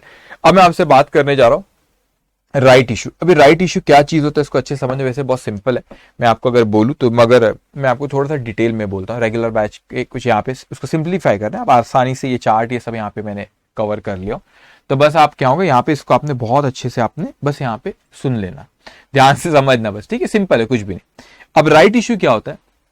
राइट इशू वो चीज होती है कि कंपनी यहाँ पे अपने एग्जिस्टिंग शेयर होल्डर को, कंपनी यहाँ पे अपने एग्जिस्टिंग शेयर होल्डर्स को शेयर्स पहले ऑफर करती है। सपोज मैं कंपनी, मेरा नाम एबीसी लिमिटेड, तो मेरे पॉइंट ऑफ व्यू से इस चैप्टर में बात नहीं चल रही, मैं तो शेयर्स इशू करो, जैसे मैं नॉर्मल शेयर्स इशू की एंट्री पास करो तो बस वैसी एंट्री मेरी बुक्स में होगी। मगर आप इन्वेस्टर, आपके पॉइंट ऑफ व्यू से बात चल रही, तो मैंने क्या करा कि मैंने एग्जिस्टिंग शेयर होल्डर्स को पहले ऑफर करा। मतलब बोनस और इसमें फर्क है, बोनस शेयर्स में फ्री ऑफ कॉस्ट देते, तो बोनस शेयर्स में क्या होता था कि मैं एग्जिस्टिंग शेयर होल्डर को, बोनस शेयर्स में एग्जिस्टिंग शेयर होल्डर को क्या करते थे, फ्री ऑफ कॉस्ट देते थे। तो बोनस शेयर्स में आप बोनस शेयर्स में दे रहा हूं और आप एग्जिस्टिंग शेयर होल्डर, तो मैं आपको फ्री ऑफ कॉस्ट देता था। लेकिन यहां पर क्या हो रहा है कि मैं आपको पहले ऑफर कर रहा हूं, क्या आप ये खरीदना चाहते हो क्या? तो मैंने आपको बोला मार्केट वैल्यू से थोड़ा कम कीमत पे ऑफर करो। अब मार्केट वैल्यू से कम बोला मैंने, फेस वैल्यू से कम वाला और डिस्काउंट मत लेना, फेस वैल्यू से कम पे इश्यू नहीं कर सकते, मार्केट वैल्यू से थोड़ा कम पे ऑफर करो, इसको अट्रैक्टिव बनाने के ये एग्जिस्टिंग शेयर होल्डर ही खरीद ले। मार्केट में तो प्रोसेस होती है, फिर एप्लीकेशन अलॉटमेंट सब झंझट है। फिर उसके बाद हमने बोला नहीं नहीं आप खरीदना चाहते हो कि पहले एग्जिस्टिंग शेयर होल्डर को ऑफर करते, आप खरीदना चाहते हो क्या? और अगर वो खरीद ले तो, और खरीदे नहीं खरीदे फिर अलग अलग सिचुएशन होती है। लेकिन हमको यहाँ पे किसके पॉइंट ऑफ व्यू से पढ़ना है, जो एग्जिस्टिंग शेयर होल्डर है जिनको ऑफर करा जा रहा है, वो जो है शेयर्स खरीद रहे। अब आप स्क्रीन पे देखना, लिखना तो आपको कुछ है नहीं, ठीक है, क्योंकि आपको ऑलरेडी आपके से पीडीएफ है, बस मेरी बातों का आप ध्यान से बच्चों सुनो, बहुत इंटरेस्टिंग इसके कंसेप्ट को आपने समझना। तो ये जो राइट इश्यू मतलब एग्जिस्टिंग शेयर होल्डर को हमने क्या करे, एग्जिस्टिंग शेयर होल्डर को पहले यहां पर क्या करा गया, ऑफर करा गया। तो मैंने कहा कि मैंने यहां पे एग्जिस्टिंग शेयर होल्डर को ऑफर करा गया, तो उन्होंने एक चीज हो सकती है कि वो एग्जिस्टिंग शेयर होल्डर ने क्या करे, यहां पे एग्जिस्टिंग शेयर होल्डर ने क्या करे, यहां पे वो शेयर्स को खरीद लिए, सब्सक्राइब कर लिए। सो वो इन्वेस्टर क्या एंट्री पास करेंगे, इन्वेस्टर एंट्री पास करेंगे इसकी, इन्वेस्टर एंट्री पास करेंगे इसकी investment account debited to bank account. क्या करेंगे entry pass, investor investment account debit to bank. मैं कंपनी, मैंने आपको ऑफर करा कि आप शेयर खरीदना चाहते हो, आपने बोले हाँ सर हम खरीदना चाहते हैं, आपने खरीद दी, तो आपने एंट्री पास कर investment account debit to bank. दूसरा ऑप्शन, मैंने बोला लीजिए लीजिए सर मैं आपको ऑफर कर रहा हूं, आप ये शेयर्स लीजिए, तो आपने क्या बोले, नहीं नहीं नहीं सर लेफ्ट, इतने आपको कुछ समय दिया जाता है कि उसमें आपको खरीद ले, ऐसा नहीं कि अभी आपको बोला गया आप आ रहे हो 1 साल बाद उठ के हाँ खरीद रहे हो, ऐसा नहीं, 15 दिन 1 महीना आपको समय दिया गया, तो आपने क्या करे, लैप्स, टाइम ही नहीं, बिजी, तो आपने कुछ जवाब ही नहीं दिया, या आपने बोले रिजेक्ट, नहीं खरीदना है, तो आपकी बुक्स में कोई एंट्री पास होंगी क्या, आपकी बुक्स में कोई भी एंट्री पास नहीं होंगी। क्यों कोई भी एंट्री पास नहीं, क्योंकि आपने शेयर्स यहां पे खरीदे नहीं हो। अब तीसरा केस डिफरेंट है, इसको थोड़ा अच्छे से समझना, यहां पे सेल ऑफ राइट्स बोल रहा है, सेल ऑफ शेयर नहीं बोल रहा, तो डिफरेंस है। What do you mean by sale of rights, मैंने आपको ऑफर किया कि आप खरीदना चाहते हो, कि आपने बोले कि नहीं सर मैं खरीदना चाहता, सर चलो पहला पॉइंट, आपने बोला खरीदना चाहता हूं, तो आपने अपनी बुक्स में एंट्री पास कर दी investment account debit to bank account. लेकिन दूसरा पॉइंट है कि मैंने आपसे कहा आप खरीदना चाहते हो, आपने कुछ जवाब भी नहीं दिए, तो लैप्स होगा, या आपने जवाब दी तो आपने रिजेक्ट करा, आपने बोला मैं नहीं खरीदना चाहता हूं, तो आपकी बुक्स में कोई भी एंट्री पास नहीं होगी। तीसरे केस में अब आप स्मार्ट हो गए, आप, मैंने बोला खरीदना चाहते, पैसे रहे तो खरीद लेते थे, लेकिन आपने बोले नहीं यार पैसे नहीं है, मगर आपने बोले कि सर लेकिन मैं खरीदना तो नहीं, मेरा पैसे नहीं है, मैं खरीद नहीं सकता हूं, लेकिन मैं कुछ और रिजेक्ट, मतलब मैं उसको लैप्स भी नहीं दूंगा, मतलब आप क्या करना चाहते हैं, तो आपने मुझसे कहा कि एक चीज करते सर कि ये मैं कंपनी हूं, आप इन्वेस्टर हो, तो आपने बोले कि आप मार्केट वैल्यू से कम पे ऑफर कर रहे हो, मार्केट वैल्यू से कम पे ऑफर कर रहे हो, तो आप मुझे ना देते हुए कोई आपका फ्रेंड है, कोई रिलेटिव, उसको दे दो। तो आपने क्या करे, उसको सेल ऑफ राइट करे, कि आपने बोले कि जुबैर सर आप, ऐसे यहाँ पे बना हुआ स्क्रीन पे देखो क्या हुआ यहाँ पे, ये कंपनी, ये मिस्टर बी, अभी क्या हुआ यहाँ पे कि कंपनी ने, तो कंपनी ने क्या करी, मिस्टर बी को यहाँ पे, अच्छा यहाँ पे कंपनी ने मिस्टर ए को ऑफर करी, तो कंपनी ने मिस्टर ए को ऑफर करी, तो ए ने बोला कि नहीं सर मुझे नहीं खरीदना, ए ने बोला मुझे नहीं खरीदना, तो ए ने बोला कि ये जो मेरा फ्रेंड है ना मिस्टर बी, कंपनी को बोली कि मुझे नहीं खरीदना, इसलिए यहाँ पे क्रॉस है, और इसने क्या करा, मिस्टर कंपनी को उसने बोला कि आप बी को दे दो, तो बी, कंपनी ने शेयर्स बी को दे दी, इसलिए यहाँ पे टिक करा हुआ है, तो मिस्टर बी को दे दी। मगर क्या हुआ कि ये बी का तो फायदा हो गया, इसको एक क्या फायदा हो गया कि भाई उसको तो यहाँ पे ये प्रिविलेज मिला कि मार्केट वैल्यू से कम पे उसको मिला, तो ए ने बोला भाई दोस्ती यारी अपनी जगह, कमर्शियल वर्ल्ड है, तो उसने बोला कि मेरे बोलने, that is sale of rights, मेरे कहने पे सेल ऑफ राइट्स, मेरे कहने पे तुझे कम कीमत पे शेयर मिले, तो भाई साहब जो मेरे को, मैं उसके लिए कुछ चार्ज करूंगा, तो इसने अपने राइट्स बेचे। तो यहाँ पे वर्डिंग से संबंध सेल ऑफ शेयर नहीं है, सेल ऑफ राइट्स है, इसने शेयर नहीं बेचा, इसने राइट्स बेचा और उसके बदले में इससे क्या करा, पैसे लिया। तो अब ये क्वेश्चन अराइज होता है क्योंकि उसको कम वैल्यू पे वहां पे क्या मिल रहे, ओके कम वैल्यू पे उसको वहां पे उससे उस कंपनी से शेयर मिलने वाले, तो उसने बोला कम वैल्यू पे मिले, तेरा फायदा हो रहा, कुछ पैसा मुझे दे, ये फायदा मैंने उसको दिलवा के दिया। अब ये फायदे की एंट्री पास करें सेल ऑफ राइट्स की। अब सेल ऑफ राइट्स की अगर मैं यहाँ पे देखूं तो यहाँ पे मैंने क्या लिखा उसको समझना, यहाँ पे लिखा received on old holding. What do you mean by old holding, और जो चीज कह रहा है कोई बुक में नहीं मिलेगा आपको, बस आप मेरी बातों को बहुत ध्यान से सुनना है, ठीक है, जो कंटेंट मैं आपको बोल रहा हूं, ठीक है, ये सब चीजें बहुत इंपॉर्टेंट है, ठीक है। चलो एनीवेज यहाँ पे ध्यान दो मैंने कहा कि यहां पर बच्चों ये एक था कि भाई आपने सेल ऑफ राइट्स करे, सेल ऑफ राइट्स कहां से, आपको जो था आपने यहां पे जो सेल ऑफ राइट्स करे तो रिसीव ऑन ओल्ड होल्डिंग। अच्छा एक और चीज पहले मैं आपको कहता हूं कि आपको शेयर्स ऑफर करेगा, ठीक है, आपको जो आपको ऑफर करेगा, आपने क्या करे, आपने बोले कि मैं इसको खरीद लेता हूं, एक आपने चीज क्या करे, आपने बोले कि मैं इसको खरीद लेता हूं, तो आपने इसको सब्सक्राइब करा, एक आपने रिजेक्ट करे और एक आपने सेल ऑफ राइट्स करे। लेकिन जब सेल ऑफ राइट्स करे बेटा कि एक चीज होती है कि आपको सेल ऑफ राइट का जो पैसा आया उसकी एंट्री क्या पास हो रही है, आप क्या एंट्री पास करोगे। सो मैंने कहा कि सेल ऑफ राइट्स की आप क्या एंट्री पास करते, तो आपने कहा कि पैसा आया, तो आपके स्क्रीन पे जैसे यहाँ पे देखा आपके बोले कि सर पैसा आया, तो वहां पे देखो बैंक अकाउंट डेबिट, तो आपने कहा कि सर बैंक अकाउंट डेबिट, तो जो पैसा आया to income account, don't say to investment account, आपने इन्वेस्टमेंट यहां पे बेचे नहीं है। So entry will be bank account debited to income account. लेकिन किस पे, received on old holding. What is old holding मैं आपको बताता हूं, अनाउंसमेंट की पहले ऐसा लिखा हूं, 2 मिनट रुकना। अब ये जो चार्ट है, चार्ट पे मैं वापस आता हूं, इस पे रिसीव्ड ऑन कम इंटरेस्ट, ये अभी आपको समझेगा नहीं चार्ट पे, इस चार्ट पे मैं वापस आता हूं। उसके पहले ये फंडे को समझना बहुत आसान है, 2 मिनट पेशेंस रखना, एक कंसेप्ट को आप यहाँ पे एक खेल को समझना आपने, ठीक है। अब स्केल को समझो, चार्ट पे अपन वापस जाएंगे। मैं कहता हूं कि मैंने पहले से कोई ओल्ड होल्डिंग करके रखा, मतलब मैंने पहले से कोई रिलायंस कंपनी के कंसेप्ट आपको पूरा समझा दे, तो ज्यादा नहीं, रिवीजन हो रहा है मेरे को पता है, लेकिन मैं 5 मिनट लूंगा, 5 मिनट के अंदर आपको सारा ये कंसेप्ट समझा दूंगा। अब मैंने कहा यहाँ पे बच्चों कि यहां पर मेरे पास पहले से सपोज कोई रिलायंस कंपनी के क्या शेयर्स खरीद, तो पहले से मेरे पास कोई रिलायंस कंपनी के शेयर्स है, लेकिन क्या हुआ अचानक से, उसको कहते हैं ओल्ड होल्डिंग, उसे क्या कहते हैं यहाँ पे ओल्ड होल्डिंग। लेकिन अचानक से क्या हुआ कि रिलायंस कंपनी ने यहाँ पे अनाउंसमेंट करी कि हम लोग राइट इश्यू कर रहे हैं। What is right issue? जो एग्जिस्टिंग शेयर होल्डर उनको पहले ऑफर करा जाएगा, और ऑब्वियसली जो एग्जिस्टिंग शेयर होल्डर को पहले जो ऑफर करा जा रहा है वो मार्केट वैल्यू से कम कीमत पे। तो यहां पे अनाउंसमेंट हुआ तो मार्केट में हड़कंप मच गया कि Reliance company existing share holder को ऑफर कर रहे और वो मार्केट वैल्यू से कम पे रहेगा। राइट इश्यू मार्केट वैल्यू से क्या रहेगा? कम पे रहेगा। ओके, तो यहां पे मार्केट में हड़कंप मच गई और लोग चाहने लगे कि हम रिलायंस कंपनी की शेयर्स ले। अब रिलायंस कंपनी ने यहां पे अनाउंसमेंट करी और यहां पे ऑफर करी, फर्क है। उन्होंने यहां पे अनाउंसमेंट करे तो उन्होंने ये कहा कि हम ऐसा करने जाएंगे, हम ऐसा करने वाले, अनाउंसमेंट हुआ, मार्केट में इंफॉर्मेशन आई, तो मगर वो किसको दिया जाएगा? जो एग्जिस्टिंग शेयर होल्डर है उनको। तो यहां पे एक्चुअल में ऑफर दिया गया, तो ऑफर में देखिए इस तारीख को राइट मिला, इस तारीख को जो जो शेयर होल्डर्स है उनको बोला गया। तो ये अनाउंसमेंट के बदले और जो देखा गया कि इस तारीख को कौन कौन शेयर होल्डर, इसके बीच में जो पीरियड है उसमें मार्केट में वैल्यू खूब बड़ी इस शेयर की। क्यों? क्योंकि लोगों को ये पता था यार इन शेयर्स को खरीद लो, क्योंकि अगर हमने यहां पे शेयर खरीद लिए तो यहां पर अगर शेयर्स खरीद लिए हमने तो यहां अनाउंसमेंट के बाद वैल्यू मार्केट में बढ़ी, और यहां पर अगर हम लोगों ने इसके शेयर्स परचेज कर लिए यहां पे, तो यहां पर जो जो शेयर होल्डर्स है, ये ऑफर जब देगा, जो जो शेयर होल्डर्स है उन लोगों को जनरली मार्केट वैल्यू से कम कीमत पे ऑफर करे जाएंगे कुछ और शेयर है। तो हमने क्या करे यहाँ पे, तो यहाँ पे लोग हड़कंप मची कि हम रिलायंस कंपनी के शेयर्स लेना चाहते हैं, हम रिलायंस कंपनी के शेयर्स परचेज करना चाहते हैं। तो उन्होंने चाहा कि रिलायंस कंपनी के शेयर्स परचेज, और लोगों ने परचेज करे। अब इसे कहते हैं जिस कीमत पे यहाँ पे खरीदे उसे कहते हैं कम राइट वैल्यू। उसे क्या कहते हैं बेटा? कम राइट वैल्यू। अब क्या होता है यहाँ पे कि यहाँ पे वो ऑफर दे दिया गया कि कौन कौन शेयर होल्डर, तो जो जो शेयर होल्डर देखे तो कुछ लोगों ने यहाँ पे खरीद लिए।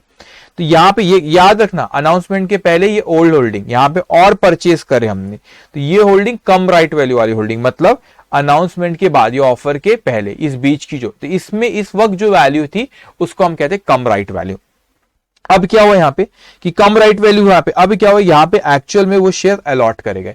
तो भाई मेरे को यहाँ पर, मैं सपोज यहाँ पे 100 शेयर, थोड़ा सा टाइम लगेगा लेकिन प्लीज समझना, मजा आएगा आपको कंसेप्ट में। 100 शेयर्स थे बच्चों मेरे पास, मैंने यहाँ पे, मेरे पास सपोज ओल्ड होल्डिंग नहीं थी, मैंने यहाँ पे सिर्फ यहाँ पे 100 शेयर्स खरीदा और अनाउंसमेंट के बाद 14 रुपीज का यहाँ पे सपोज मैंने उसको खरीदा, तो कितना हो गया? मैंने यहाँ पे कितने में खरीदा उसको? 1400 रुपए में। अब मेरे को यहाँ पे और शेयर ऑफर करेगा, एक पे 2 पे 1 ऑफर करेगा, तो मैंने यहाँ 100 शेयर खरीदा था तो मेरे को 50 शेयर ऑफर करेगा। तो मैंने यहाँ पे होल्डर था, मैं यहाँ पे होल्डर था 100 शेयर का, मैंने यहाँ पे खरीदा, तो मेरे को 2 पे 1 मतलब 100 पे कितने ऑफर करेगा? 50 करेगा। फिर तो मेरे को 50 शेयर ऑफर करेगा, तो मैंने अभी अभी खरीदा यहाँ पे मैं होल्डर था तो राइट इश्यू मेरे को भी ऑफर करेगा। तो मैंने कहा कि नहीं, मेरे को 50 शेयर्स नहीं खरीदना है, आप एक काम करो मिस्टर बी को दे दो। लेकिन मिस्टर बी को मैंने सेल ऑफ राइट किया by Mr A to Mr B, मैंने 50 शेयर पे 3 रुपए उससे कलेक्ट किया, 3 रुपए से कलेक्ट किया, तो मेरे पास कितना है? 150, that is sale of right. अब ये क्वेश्चन आ रहा था कि सेल ऑफ राइट जब आपने करे, शेयर्स नहीं करे, सेल ऑफ राइट करे, तो बैंक अकाउंट डेबिट होगा, उसमें कोई दो राय नहीं, बैंक अकाउंट डेबिट होगा। लेकिन सेकेंड इफेक्ट मैं कहा दूं, वो बड़ा इंपॉर्टेंट है। अब क्या 4 सिचुएशन यहां पर हो रही है, 4 यहाँ पे 3 सिचुएशन, 1 2 3, यस ठीक है। यहाँ पे देखोगे आप, यहाँ पर आपका ओल्ड, ये जो चार्ट बने, चार्ट पे इनफैक्ट मैं बाद में आता हूं, पहले एग्जांपल यहाँ पे देता हूं चारों सिचुएशन का आपको। अब ध्यान से मेरी बात सुनना, मैंने क्या किया बच्चों, बहुत अच्छे से समझना इस चीज को। मैंने क्या किया कि एक्स राइट वैल्यू मतलब क्या होती है? अच्छा, एक और चीज, यहाँ पे जैसी ही कंपनी ने यहाँ पे अलॉट कर दी, तो वो शेयर की जो वैल्यू मार्केट में हो जाती है उसे कहते हैं एक्स राइट वैल्यू। उसे क्या कहते हैं बच्चों? X right value. मतलब इस पीरियड में जब मैंने यहाँ पे खरीदा तो this is cum right value, और जैसे ही वो राइट शेयर अलॉट करेगा तो वैल्यू जो मार्केट में that is x right value. ध्यान से समझना, मैंने आपसे कहा बच्चों यहाँ पे कि एक्स राइट वैल्यू मतलब मार्केट में उसकी कीमत बाद में कितनी होगी? 1500 हो गई, वो राइट इश्यू के बाद। लेकिन हर केस में मैंने कितने में खरीदा था, यहाँ पे इसके बारे में बात चल रही है, मैंने 1400 में उसको खरीदा था, तो मैंने यहाँ पे कम राइट वैल्यू चारों केस में 1400 है। तो यहाँ पर एक्स राइट वैल्यू मतलब वो राइट शेयर्स के अलॉट करे बाद मार्केट में उसकी क्या वैल्यू होगी? उसकी होगी बेटा 1500 उसकी वैल्यू है। मैंने कहा कि मैंने तो 1400 रुपए में खरीदा था, अब मैंने यहाँ पे 1400, मैंने तो वो 100 कितने शेयर लिया था भाई? 100 शेयर खरीदा था, उसकी मार्केट में कीमत कितनी है, मैंने कितने में लिया था 1400 रुपए में, है ना। कम राइट वैल्यू मतलब मैंने कितने में लिया था, एक्स राइट वैल्यू मतलब वो राइट इश्यू करे बाद उसकी मार्केट में क्या कीमत आ गई। तो मैंने कहा कि मैंने 1400 रुपए में लिया था, कोई दिक्कत नहीं, बाद में फिर राइट बेचा, उसके बाद राइट के मेरे को कुछ पैसे भी आए, यहाँ पे हमारे एग्जांपल में 150 रुपए यहाँ पर आए। तो मैंने कहा मगर वो राइट इश्यू के बाद भी वैल्यू उसकी 1500 है, तो कोई दिक्कत की, that is x right value. तो मैंने कहा कि मैंने 1400 में लिया था और मार्केट में कीमत कितनी उसकी 1500। तो 1400 में लिया था और मार्केट में कीमत कितनी उसकी बच्चों 1500, बाद मतलब राइट इश्यू के बाद 1500 मैंने कम राइट वैल्यू 1400 में लिया। मैंने कहा मेरा कोई नुकसान नहीं हुआ। तो आपको जो 150 रुपए जो आए, 150 रुपए जाए तो हमेशा बैंक को डेबिट करना। 150 रुपए जो सेल ऑफ राइट्स क्या है तो वो आप एंट्री पास कर दोगे bank account debited to income account, तो वो पीएनएल में क्रेडिट होगा। सेकंड केस में देखो यहीं पे 1400 रुपए मैंने लिया था, मार्केट में कीमत सपोज की 1400 होगी राइट इशू करे बाद, that is x right value. तो मैंने लिया 1400 में था, वो राइट इशू के बाद भी उसकी मार्केट में वैल्यू 1400 ही है, तो यहाँ पे मेरा कोई नुकसान हुआ क्या, नहीं। तो ये जो 150 रुपए बच्चों 150 जो ये अगेन मेरे को सेल ऑफ राइट्स पे जो पैसा है वो 150 को मैं कहां पे ट्रांसफर कर दूंगा, पीएनएल अकाउंट में। So entry will be bank account debited to income account. Third case में आपसे कहता हूं कि अगर मैंने 1400 रुपए में लिया था 1400 रुपए में लिया, that is cum right value, just 1 minute, okay. 1400 रुपए बच्चों यहाँ पे 1400 रुपए में मैंने यहां पे लिया था। अब मैं कहता हूं कि उसकी मार्केट में एक्स राइट, जब उसने मार्केट में राइट इश्यू हुआ उसके बाद जो वैल्यू की 1300, मैंने कहा भाई साहब यह नुकसान हो गया। मैंने उसको 1400 रुपए में लिया था, मार्केट में कीमत कितनी होगी उसकी, मार्केट में कीमत उसकी राइट इश्यू का 1300 होगी, तो मेरा 100 का नुकसान हो गया। तो जो आपको सेल ऑफ राइट्स पे 150 रुपए है, जो आपको सेल ऑफ राइट्स पे 150 रुपए है, वो 150 रुपए को हम क्या पूरा का पूरा अभी हम इनकम अकाउंट मतलब पीएनएल में क्रेडिट कर सकते हैं, आंसर इज नो। एएस 13 कहता है आपसे इस केस में जो आपको नुकसान हो रहा है, आपको यहाँ पे आपकी x right value cum right value से कम हो गई। तो when x right value is lower than the come right value, in that case जो आपको कितने से यहाँ पे कम हुई, 1400 में लिया था, ये 1300 बोल रहा है, तो मेरा 100 का नुकसान हो गया। सेल ऑफ राइट पे मेरे को कितना है 150 रुपए। तो कहते हैं कि 150 पूरा का पूरा पीएनएल में क्रेडिट मत कर दो, 150 पूरा का पूरा पीएनएल में क्रेडिट मत करो। 150 में आप ये देखो कि आपको कम राइट और आपको वहां पे नुकसान कितना हुआ। आपकी एक्स राइट वैल्यू हो गई थी 1300, मैंने लिया था 1400 में, तो वहां पे मेरे इन्वेस्टमेंट की वैल्यू 100 रुपए से कम हो गई, 1400 से कितने पे आ गई हो 1300 पे, तो 100 रुपए का नुकसान हो गया। तो आपको सेल ऑफ राइट पे जो पैसा आया आपको 150, वो पूरा का पूरा पीएनएल में क्रेडिट ना करते हुए 100 रुपए वो जो नुकसान हुआ पहले उसको बेयर करो। तो वो कहता है आपको उसको यहाँ पे आपने बैंक अकाउंट डेबिट टू आपने जो नुकसान हुआ वो बोलते हैं कि इन्वेस्टमेंट की cost bank account debit to investment account, PNL में मत लेके जाओ उसको। तो उसकी ये आपने 1400 में लिए थे बुक वैल्यू 1300 पे लेके आओ, लेकिन entry will be bank account debited to investment account, PNL में मत लेके, लेकिन कितना 100, क्योंकि नुकसान 100 का हुआ, लेकिन हमको सेल ऑफ राइट्स पे कितना 150 आए, तो नुकसान 100 का हुआ, सेल ऑफ राइट्स पे 150 आए, तो मैंने उस 100 को एडजस्ट करता, एंट्री पास किया bank account debit to investment account और बचे हुए 50 will go to PNL account. इस चीज को ख्याल रखेंगे। अगर आपका सपोज यहाँ पे 1400 था, अब उसकी वैल्यू एकदम से 1200 हो गई, तो 200 का नुकसान हो गया। लेकिन यहाँ पे मैक्सिमम में कितना एडजस्ट कर सकते हो, जो आया 150 है, क्योंकि 150 सेल ऑफ राइट पे है, so bank account debit to investment account 150 only, 200 का हुआ होगा। फिर वह बात अलग है कि आप कॉस्ट फेयर वैल्यू कंपेयर करते रहेंगे वो लोग, लेकिन आपने इन्वेस्टमेंट की कॉस्ट को 150 से ही कम कर पाओगे यहाँ पे bank account debit to investment, तो इसकी इन्वेस्टमेंट की कॉस्ट कम हो गई। फिर आप ईयर एंड में भले इसका वैल्यूएशन देखो कि कॉस्ट और fair value whichever is lower, उस पर आप करेंगे, ठीक है। अब यहां पर आपको जो दिख रहा है बच्चे, ये क्या कहा कि यहां पे जो सेल ऑफ राइट्स का ट्रीटमेंट क्या कहा, तो आपको अगर वो सेल ऑफ राइट किस पे दिया, पुरानी होल्डिंग है, मतलब कम राइट वैल्यू पे आपने परचेज नहीं करे थे, उसको कम राइट वैल्यू पे परचेज नहीं करे थे, तो वो सेल ऑफ राइट का सवाल ही नहीं उठता कि इन्वेस्टमेंट में क्रेडिट करने का। उसको आप bank account debit investment bank account debit income account, उसको इन्वेस्टमेंट में क्रेडिट नहीं करना है। ये कौन सी होल्डिंग है, जो अनाउंसमेंट की पहले की होल्डिंग थी हमारी। अब अनाउंसमेंट के बाद that is cum right purchase, मतलब मार्केट में हड़कम मच गई कि इस पे राइट इश्यू, तो कम मार्केट से that is cum right value पे आपने ली। तो अगर आपका एक्स राइट इज इक्वल और more than the come right, x right मतलब आपने कितनी वैल्यू हो गई वो राइट इश्यू के बाद, तो राइट इश्यू के बाद अगर वो जितने में लिए थे उतनी है, उससे ज्यादा मार्केट में, तो हमारा कोई भी नुकसान नहीं है। तो इस केस में बैंक अकाउंट डेबिट इनकम ही हुई, जैसे एग्जाम्पल नंबर 1 और 2 था अभी हमारे केस में, ठीक है। और उसके बाद यहाँ पे अगर x right value is lower than the come right value, अब क्या हो गया यहाँ पे कि जो उसकी वैल्यू एक्स राइट वैल्यू मतलब जो राइट इश्यू के बाद जो वैल्यू हुई, तो राइट इश्यू के बाद जो वैल्यू हो गई कम रहे, हमने जितने खरीदे थे उससे कम कीमत पे, उससे कम कीमत पे हो गई तो नुकसान हो गया। तो उस केस में आप इसको, अगर कितना नुकसान हो वो भी इंपॉर्टेंट है। तो बैंक जैसे एग्जांपल नंबर 3 था, तो आपने 100 का नुकसान था, सेल ऑफ राइट 150 था, तो आपने 100 वहां पे एडजस्ट करे इन्वेस्टमेंट, बचा हुआ पीएनएल में। तो bank account debit into investment to PNL. और अब आपका पूरा का पूरा ही उतना नुकसान जैसे एग्जांपल नंबर 4 था, तो आपका फिर अगर वहां पे 200 का नुकसान था, सेल ऑफ राइट था 150, तो पूरा का पूरा 150 फिर इन्वेस्टमेंट अकाउंट में जाएगा। तो bank account debit to investment account, इसका चार्ट वहां पे दिया हुआ है। ये जो चार्ट्स और यहाँ दिया, इसके एग्जांपल्स यहाँ पे दिए हुए जो मैंने आपसे डिस्कस किया। अब बिलीव मी, एग्जामिनेशन में आया तो फिक्र मत करना। बोले क्यों सर? मैंने जनरली देखो क्वेश्चन में अगर इंफॉर्मेशन दिया तो बात अलग है, लेकिन जनरली मैंने अभी तक जितने भी क्वेश्चन इंस्टीट्यूट के देखा, वो आपको जब आप ये कैलकुलेशन करते हो कि सर इन्वेस्टमेंट, आपको एक हाथ छोटा मोटा क्वेश्चन पूछ लेगा, ठीक है, लेकिन आपको जो फुल फ्लेज वाले जो क्वेश्चन आते, जनरली मैंने देखा हूं कि इंस्टीट्यूट आपको, कब आप इन्वेस्टमेंट को क्रेडिट करेंगे, सेल ऑफ राइट का जो पैसा मिला, कब आप इन्वेस्टमेंट को क्रेडिट करेंगे, जब उसने आपको कम राइट वैल्यू और एक्स राइट वैल्यू दी हुई। अब एक और चीज को कम इंटरेस्ट एक्स इंटरेस्ट से कंपेयर मत करो, दूसरी चीज थी ये कम राइट वैल्यू और एक्स राइट वैल्यू। तो ये कम राइट वैल्यू और एक्स राइट वैल्यू उसने क्वेश्चन में देना चाहिए कि अनाउंसमेंट के बाद क्या वैल्यू थी, हमने उसमें से कुछ खरीदे क्या, फिर राइट इश्यू के बाद क्या वैल्यू हुई, तो सेल ऑफ राइट कितना था, तो उस केस में आप फिर इन्वेस्टमेंट अकाउंट को क्रिएट करेंगे वैसे कंपेयर करके। लेकिन इंस्टीट्यूट जनरली ऐसा देता नहीं, कभी एक आध बार कम राइट वैल्यू परचेज किया बोला, लेकिन एक्स राइट वैल्यू नहीं दिया, तो आप कंपेयर नहीं कर पाते कि value ex right value cum right value कितनी है। तो जो भी आपका सेल ऑफ राइट रहा, just transfer to PNL account, whatever the value of sale of right, just transfer to P&L account, bank account debited to profit and loss account. Okay, अब master question जो मैं यहाँ पे देखो, ये सी institute में भी दिया हुआ है क्वेश्चन। इस क्वेश्चन में हम लोग, इसीलिए मैंने क्वेश्चन यहाँ पे ऐसा एक कवर किया कि इसमें सब है मतलब इसमें शेयर्स भी और डिबेंचर्स भी है। तो आपके जितने इन्वेस्टमेंट होते हैं, जितने बच्चों इन्वेस्टमेंट होते हैं, उतने हमको इन्वेस्टमेंट अकाउंट बनाना होता है। तो आप इस चैप्टर में देखेंगे, इस क्वेश्चन में भी हम लोग देखेंगे, इस क्वेश्चन में भी हम लोग देखेंगे हम लोगों ने कितने इन्वेस्टमेंट करे, जितने इन्वेस्टमेंट करे उतने हमको इन्वेस्टमेंट अकाउंट बनाना रहेगा।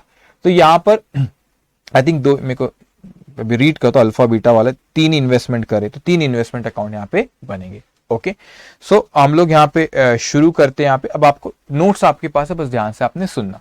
तो डिस्कशन हमारे यहाँ पे खत्म होता है, अब इसको हम सॉल्व करेंगे। सो आपसे वो कहता है कि mister brown has made the following transaction during the financial year 11-12। अब यहां पे ना पहले ये बाइफरगेट आपने कर लेना अच्छे से। देखो यहां पर आप पहचान लो, पहले आपको यहां पे बोला उसने, पहले यहां पे purchase 24,000 12% bond of ₹100 each at ₹84 cum interest is payable on 30 September and 31 March. ये बॉन्ड्स में आपने इन्वेस्ट करे। फिर वो बोलता है purchase next, purchase 1,50,000 equity share in alpha. अभी अल्फा आ गया भाई, इसमें मैं रीड पूरा करूंगा, फिर उसके बाद आगे देखते हो आप। तो purchase 60,000 equity share of ₹10 each in beta. तो यहां पर कोई बॉन्ड्स में भी परचेज कर रहा है, फिर इक्विटी शेयर अल्फा में लिया, फिर इक्विटी शेयर बीटा में लिया। तो यहां पे क्या हो रहा है, यहां पे वो अलग 3 इन्वेस्टमेंट इस क्वेश्चन में, तो 3 इन्वेस्टमेंट अकाउंट बनेंगे। तो आपको इसको सेपरेट ट्रीट करना है। तो पहले अपन क्या करते, अपने को कोई इंफॉर्मेशन से मतलब ही नहीं, अपन पहले कौन सी इंफॉर्मेशन के बारे में बात करते हैं जो किससे रिलेटेड है, बॉन्ड से रिलेटेड है। तो समझ लो 3 क्वेश्चन है, ऐसे समझ लो। तो पहले सिर्फ बॉन्ड से रिलेटेड बात करेंगे, फिर अल्फा में जो इक्विटी शेयर्स ले उससे, और जो बीटा में इक्विटी शेयर उससे रिलेटेड अपन यहाँ पे बात करेंगे। सो मैं आपसे कहता हूं पहला पॉइंट यहाँ पे, परचेज किया उसने 24,000 12% bonds of ₹100 each at ₹84 cum interest जो है कंपनी कब पे करे, 30 सितंबर 31 मार्च को। तो क्वेश्चन आगे का रीड मत करना, रिलेटेड टू बॉन्ड्स ही, जब भी बॉन्ड्स अपन देखेंगे आगे एक एक पॉइंट सीक्वेंस में चलेंगे। तो मैंने यहाँ पे देखेंगे, आप यहाँ पे एक पहला पॉइंट जो अपन किससे रिलेटेड बात करें, भी बॉन्ड से रिलेटेड। तो यहाँ पे in the books of mister brown investment account था आपका। अब देखो यहाँ पे ये कौन सा है, बॉन्ड्स 1 में जो इन्वेस्ट करे। तो यहाँ पे स्क्रीन पे देखेंगे date, particulars, face value, interest, investment, date, particulars, face value, interest और इन्वेस्टमेंट। अब ध्यान से आपने ये वर्किंग नोट यहाँ पे बनी हुई है। अब यहाँ पे सुनो आप आपने परचेज करे 1 मई 2011 को 24,000 बॉन्ड्स 84 रुपीज कम इंटरेस्ट वैल्यू, मतलब इसमें ये जो 84 उसमें इंटरेस्ट की वैल्यू इंक्लूड है। तो 24,000 मल्टीप्लाई बाय 84 दैट्स कम 20,16,000। उसके बाद यहाँ पे ये कम इंटरेस्ट वैल्यू, तो इसलिए अपने को इंटरेस्ट क्या करना पड़ेगा, यहाँ पे माइनस करना रहेगा। कम इंटरेस्ट वैल्यू दिया तो इंटरेस्ट क्या करना पड़ेगा अपने को, यहाँ पे माइनस करना पड़ेगा to find out ex interest. अब ये कैलकुलेशन समझना, 24,000 बॉन्ड्स, उसकी फेस वैल्यू, इंटरेस्ट किस पे मिलता है, फेस वैल्यू पे। इसने मल्टीप्लाई बाय 100 किया, मल्टीप्लाई बाय 12% बॉन्ड्स। अब यहाँ पे 1/12 क्यों है, इस खेल को समझना, इसमें कंफ्यूज मत ना। 1/12 क्यों किया मैंने यहाँ पे, आपने परचेज कब किए बॉन्ड्स? 1 मई को। वो कंपनी इंटरेस्ट कब कब दे रही? वो कंपनी इंटरेस्ट दे रही 30 सितंबर और 31 मार्च। इसके पहले हमको इंटरेस्ट कब मिला? इसके पहले सर हमको 31 मार्च को ही मिला और हमने 1 मई को बेच रहे, तो 31 मार्च से और 1 मई के बीच में कितना फर्क? सिर्फ अप्रैल मंथ ही आ रहा है बीच में, तो 1 महीना, इसीलिए इसने 1/12 लिखा। This is from the date of from due date to the date of transaction. Due date 31 March थी, डेट ऑफ ट्रांजेक्शन 1 मई, तो कितना? 1 महीने, तो 1 मंथ आपका यहाँ पे आया। ठीक है, अब उसके बाद आपसे वो कहता है, तो आपने यहाँ पे निकाले इंटरेस्ट, तो कम इंटरेस्ट में से आपने इंटरेस्ट माइनस कर, तो एक्स इंटरेस्ट आ गया। तो ख्याल रखना, ये एक्स इंटरेस्ट वैल्यू आपकी इन्वेस्टमेंट अकाउंट में जाती है, ये इंटरेस्ट में जाएगा, यस, और कम इंटरेस्ट कहां जाता है? बैंक में। तो यहां पे मैंने देखो वर्किंग नोट नंबर 1, ये आपका 1 मई 2011 की बात, working note number 1, investment account debit to bank. तो टू बैंक करें, यहाँ पे फेस वैल्यू लिख लें 24,000 बॉन्ड, 100 रुपए की फेस वैल्यू, तो 24 लाख है। लेकिन इंटरेस्ट आपने वर्किंग नोट नंबर 1 में लिखे 24,000, एक्स इंटरेस्ट वैल्यू 19,92,000, सिंपल। उसके बाद वो आपसे कहता है, और आप देखो कि इससे रिलेटेड, बॉन्ड से रिलेटेड, सेकेंड पॉइंट में आपको अल्फा की बात कर रहा है, थर्ड में फिर बीटा, फिर आपसे कहता है, फिर यहाँ पे भी, यहाँ पर फिर 14 अक्टूबर को वो किसकी बात कर रहा है? यहाँ पे ये alpha beta bonus share alpha, फिर यहाँ पे फिर ये अल्फा, अरे भाई हमारे बॉन्ड्स यहाँ पे इंटरिम डिविडेंड, अरे अल्फा, अरे बीटा, अरे बॉन्ड्स, अच्छे बॉन्ड्स हमें, ठीक है, ये अपना पॉइंट यहाँ पर आया अभी। ठीक है, अब क्या किया बच्चों, उसने 1 मार्च को उसने बेचा, 15,000 बॉन्ड्स को बेचा, एक्स इंटरेस्ट वैल्यू दी हुई 90 रुपीज। इस चीज को समझना, ये ट्रांजेक्शन था आपका 1 मई को, ये ट्रांजेक्शन है 1 मार्च को, ये 1 मई का है बच्चों, ये 1 मई का, और एक है 1 मार्च का। तो 1 मई और 1 मार्च के बीच में याद रखना 30 सितंबर भी आ रहा है, 30 सितंबर को हाफ ईयरली इंटरेस्ट दे रहा है, तो 30 सितंबर को हम कितने बॉन्ड्स होल्ड करके रखे? 24,000। तो ये हाफ ईयरली इंटरेस्ट का कैलकुलेशन आएगा, ये हाफ ईयरली इंटरेस्ट थोड़ा सा छोटा हो गया, ठीक है, 24,000, ये क्या है? रेगुलर बैच के नोट्स में से वहां से लिए गए, एनीवेज 24,000 बॉन्ड्स है, 100 rupees face value, 10%, half yearly interest तो 6/12, तो 1,44,000 entries bank account debit to interest, तो bank account debit to interest, तो इंटरेस्ट को आपने यहाँ पे क्रेडिट किया, हाफ ईयरली इंटरेस्ट 1,44,000। अब वो कहता है कि यहाँ पे उसने सेल किया, कब सेल किया उसने? 1 मार्च को सेल किया, 15,000 बॉन्ड्स और एक्स इंटरेस्ट वैल्यू दी है, तो 15,000 बॉन्ड्स बेचा, एक्स इंटरेस्ट वैल्यू 90 दिए, तो 15,000 मल्टीप्लाई बाय 90, दैट्स कम 13,50,000। लेकिन यहाँ पे एक्स इंटरेस्ट वैल्यू दी, तो आपको इंटरेस्ट को क्या करना है? ऐड करना है, तो यहाँ पे I to find out cum interest, तो यहाँ पे ये 15,000 बॉन्ड्स 100 रुपए फेस वैल्यू 12%। अब ये 5/12 कैसे है समझाओ? From the last due date to the date of transaction, ये कब की बात है? 1 मार्च की, लास्ट ड्यू डेट 30 सितंबर को होंगे इंटरेस्ट की, यस 30 सितंबर को भी दें, 31 मार्च 30 सितंबर, लास्ट ड्यू डेट 1 मार्च के पहले कब होंगी? इसकी पिछली डेट जब भी ड्यू डेट होंगी इंटरेस्ट, दैट इज 30th अप्रैल। तो अक्टूबर, नवंबर, दिसंबर, जनवरी, फरवरी, हाउ मेनी मंथ्स? 5 मंथ्स, 1 मार्च है 5 मंथ्स, दैट्स 5/12। तो ये इंटरेस्ट 75,000, एक्स इंटरेस्ट दी, तो इंटरेस्ट को ऐड करेंगे, ये आ गया आपका कम इंटरेस्ट वैल्यू। तो आप जब भी आपने सेल्स करे, तो आपको यहाँ पे प्रॉफिट और loss on sale of investment का भी कैलकुलेशन करना होता है। तो पहले सेल का मैं लिख लेता हूं। अब यहाँ पर देखो, ये सेल हुआ, तो पैसा बैंक अकाउंट डेबिट, आपने यहाँ पे इन्वेस्टमेंट अकाउंट में ये क्रेडिट करे एक्स इंटरेस्ट वैल्यू को 13,50,000 और ये इंटरेस्ट कितना? 75,000। लेकिन जब भी सेल हुआ, तो you have to find out profit और loss on sale of investment. अब यहाँ पर जो आपने बेचे, कितने बेचे आपने? यहाँ पे कितने में बेचे? ये 13,50,000। कुछ भी अनाप शनाप वैल्यू मत बोलना, कम इंटरेस्ट वैल्यू नहीं हो, कम इंटरेस्ट वैल्यू में नहीं बेचे, कम इंटरेस्ट वैल्यू में इंटरेस्ट का भी अमाउंट है।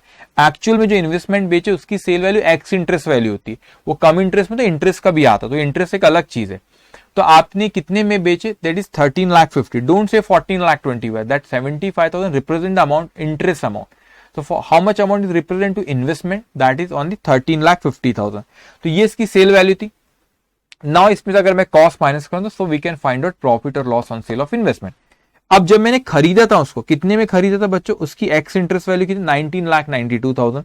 तो ये 19,92,000 24,000 बॉन्ड्स पे था, तो मैंने 15,000 बॉन्ड्स बेचा, उस पे कितना? तो आता है 12,45,000।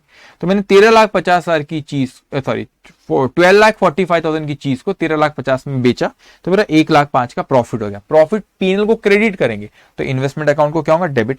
तो यहाँ पे इन्वेस्टमेंट अकाउंट को आपने यहाँ पे प्रॉफिट डेबिट कर इन्वेस्टमेंट कॉलम पे। अब यहाँ पे साल खत्म हुआ तो साल के आखिरी में इंटरेस्ट भी देते 30 सितंबर और 31 मार्च को दे रहे। तो 31 मार्च को हम कितने बॉन्ड्स होल्ड करके रखते हैं, हमने वहां पे 25,000 खरीदनी, 24,000 खरीदे थे, 15,000 बेच दी, मतलब 9,000 मेरे पास रखे हुए। तो ये 9,000 बॉन्ड, 9,000 बॉन्ड, 100 रुपए फेस वैल्यू, 12% 6 मंथली इंटरेस्ट 54,000। तो bank account debit to interest ये 54,000। अब आपका यहाँ पे 31 मार्च को आपके पास क्लोजिंग बैलेंस कितना था, तो मैंने 24,000 में से 15,000 बेचा, मतलब 9,000 बचा।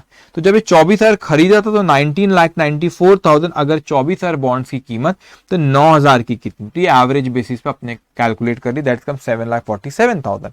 तो आपने यहाँ पे क्लोजिंग बैलेंस लिखे और जो भी बैलेंस आपका इंटरेस्ट का था that we transfer to PNL account. तो ये हमने पॉइंट किससे रिलेटेड देखे, जब आपको डिबेंचर्स या बॉन्ड्स में करते हो तो इस तरह का कैलकुलेशन होता है, लेकिन शेयर्स में करें तो शेयर्स के केस में क्या होता है, अब जो बचे हुए पॉइंट है उस पर हम डिस्कस करेंगे।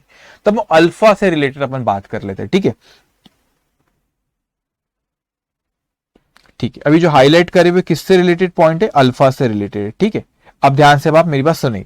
तो वो कहता है हमसे कि हमने purchase 1,50,000 equity share of ₹10 in alpha limited for ₹25 each through a broker वो चार्ज ब्रोकरेज 2%। तो हमने 1,50,000 इक्विटी शेयर्स खरीदे अल्फा लिमिटेड में और ब्रोकर ने 2% ब्रोकरेज लगाया और एक शेयर कितने का खरीदे, ₹25 का।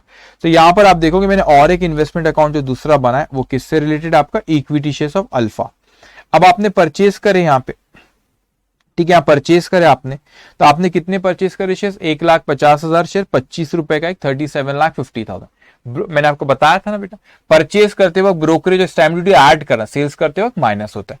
तो यहाँ पे आपने ये ट्रांजेक्शन वैल्यू 37,50,000 का 2% या 75,000, तो ब्रोकरेज है, इंटरेस्ट में मत भैया, इंटरेस्ट में मत ला देना इसको, ब्रोकरेज ट्रांजेक्शन वैल्यू पे। तो आपने टोटल पे करे 38,25,000। तो investment account debit to bank, ये investment account debited to bank, या नंबर ऑफ शेयर्स लिखते 1,50,000, ये वैल्यू आपने लिखे इन्वेस्टमेंट की 38,25,000। फिर आपसे क्वेश्चन में कहता है, फिर कहता है आपसे ब्रोकरेज वाला, यहाँ पे सर अल्फा वाला है, alpha limited made a bonus issue of 2 shares for every 3 share, 3 पे 2 बोनस। तो मैंने आपको बताया इसको नंबर ऑफ शेयर्स लिखेंगे लेकिन इसकी कॉस्ट 0 है।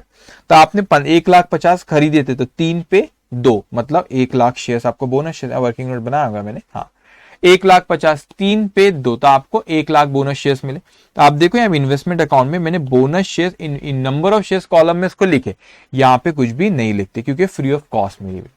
उसके बाद वो क्वेश्चन में आपसे कहता है, वो फिर कहता है आपसे second, sold 80,000 shares in alpha limited for ₹22। अब यहाँ पे ना शेयर केस में नहीं आता कम इंटरेस्ट एक्स इंटरेस्ट, वो किस में आता है, वो जब आप कोई डिबेंचर या बॉन्ड्स परचेज से ले तो वहां पे इंटरेस्ट आता है, ठीक है। तो यहां पर आपने ₹22 में बेचे 80,000, तो आपको यहाँ पे एक सेकेंड, ओके, यहाँ पे थर्ड सेल वैल्यू, अब यहाँ पे third working note sale value, तो यहाँ पे आपने 80,000 शेयर्स बेचे ₹22 का एक, दैट्स कम 17,60,000।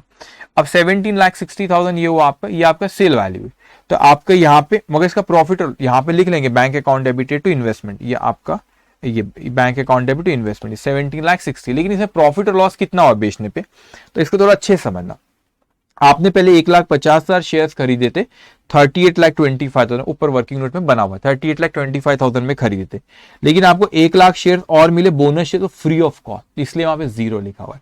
तो आपने 38,25,000 स्पेंड करे 1,50,000 पे, आपने कुछ भी नहीं स्पेंड करे 1,00,000 पे, तो एवरेज निकाल रहे। तो ये है आपका अमाउंट, इतना पे करे, इतने नंबर ऑफ शेयर्स है। तो अगर ये एवरेज, ये एक आएंगी पर शेयर एवरेज आएंगे, तो आप कितने शेयर्स बेच रहे हो, 80,000, तो मल्टीप्लाई बाय 80,000, तो ये आपकी कॉस्ट आ गई। तो मैंने कहा ये सेल वैल्यू, ये कॉस्ट, तो आपको जो डिफरेंस है प्रॉफिट आ रहा है क्योंकि सेल वैल्यू आपकी ज्यादा है। तो प्रॉफिट पीन में क्रेडिट करते तो इन्वेस्टमेंट में डेबिट करेंगे, तो यहाँ पे प्रॉफिट को आपने क्या करे, डेबिट करे 5,30,000। अब उसके बाद और कुछ कहा है इसने, और कुछ कहा है यहाँ पे, यस। फिर यहाँ पे कहते हैं कि 1 जनवरी को इंट्रीम डिविडेंड मिला अल्फा लिमिटेड। अब इसको समझना बच्चों, इंटरिम डिविडेंड मिला, तो कोई पिछले साल का नहीं इसी साल का, तो आपने यहाँ पे कितने आप शेयर्स होल्ड करके रखते हो, 1,50,000 आपने खरीदे थे, 1,00,000 फिर आपको बोनस मिला और 80,000 आपने बेचे, तो इंटरिम डिविडेंड देखना आप कितने शेयर्स होल्ड करके रखते हो। तो यहाँ पे 1,50,000 खरीदे थे, 1,00,000 आपको बोनस शेयर्स मिले और आपने 80,000 रुपए की 80,000 शेयर्स बेचे, तो कितने होल्ड, 2,50,000 2,50,000 माइनस 80, 1,70,000, सही कह रहा हूँ 1,70,000 ना, हाँ 1,70,000 का फिर 10%, नहीं सॉरी 10 रुपए, एक सेकंड, इंटरिम डिविडेंड मल्टीप्लाई, अच्छा फेस, ये नंबर ऑफ शेयर थे, ये इसकी फेस वैल्यू 10, तो ये फेस वैल्यू से मल्टीप्लाई करा और 15% डिविडेंड, तो मल्टीप्लाई बाय 15% ये आ गया। अब ये इसी साल का, ये पोस्ट एक्विजिशन है, that's why bank account debited to dividend income account. Okay, bank account debit to dividend income. तो आप यहाँ पे देखोगे जो वर्किंग नोट यहाँ पे हमने वर्किंग नोट बनाई, ये bank account debit dividend income, यहाँ पे हेडिंग में डिविडेंड इनकम आता है, इंटरेस्ट मत लिखना, डिवेंचर बॉन्ड्स के इसमें इंटरेस्ट। अब सारी चीजें हो गई आई थिंक, कि कुछ बचा अल्फा से रिलेटेड नहीं। अब आप अल्फा के क्लोजिंग बैलेंस अपन यहाँ पे देखेंगे बच्चों, अल्फा के क्लोजिंग बैलेंस देखो तो वही एवरेज निकालना अपने को, तो 2,50,000 टोटल थे, 1,50,000 थे, 1,00,000 बोनस मिले, तो 2,50,000 में से उसने 80 बेचो तो 170 बचा, तो एवरेज निकाला, जब ये खर्चा इतने शेयर्स पे तो 170 पे कितना, तो उसकी कॉस्ट आ गई। तो आप यहाँ पे इसको, अभी फेयर वैल्यू सब दी नहीं, तो सीधा कंपेयर करने का सवाल ही नहीं उठता, तो कॉस्ट को आपने यहाँ पे लिख ली। तो जो भी डिविडेंड का बैलेंस रहता है that we transfer to profit and loss account. तो अब यहाँ पे आपने अल्फा से भी बात कर ली, अब किससे बात करना है, बीटा से। अब जो बचे हुए वो यहाँ पे देखेंगे, थर्ड इन्वेस्टमेंट अकाउंट बनाया आपने, ये भी इक्विटी शेयर्स में। तो purchase 60,000 equity share of ₹10 in beta limited for ₹44 through a broker, वो चार्ज ब्रोकरेज है 2%। तो आपने क्या खरीदे, इक्विटी शेयर्स परचेज करे 44 रुपीज का एक, कितने परचेज करे आपने, 60,000। तो यहाँ पर आप देखोगे उससे रिलेटेड वर्किंग, ये आपने इन्वेस्टमेंट अकाउंट बनाए किसका, जो आपने दूसरी कंपनी में जो इक्विटी शेयर्स ये लिए। अब आपने यहाँ पे 60,000 शेयर्स लिए, 44 रुपीज का 26,40,000, ब्रोकरेज पे करे 2% परचेज करते वक्त ऐड करते, तो इसका 2% 52,800, टोटल 26,92,800। तो आपने परचेज करते investment account debit to bank, तो यहाँ पे आपने डेबिट कर दिया उसको।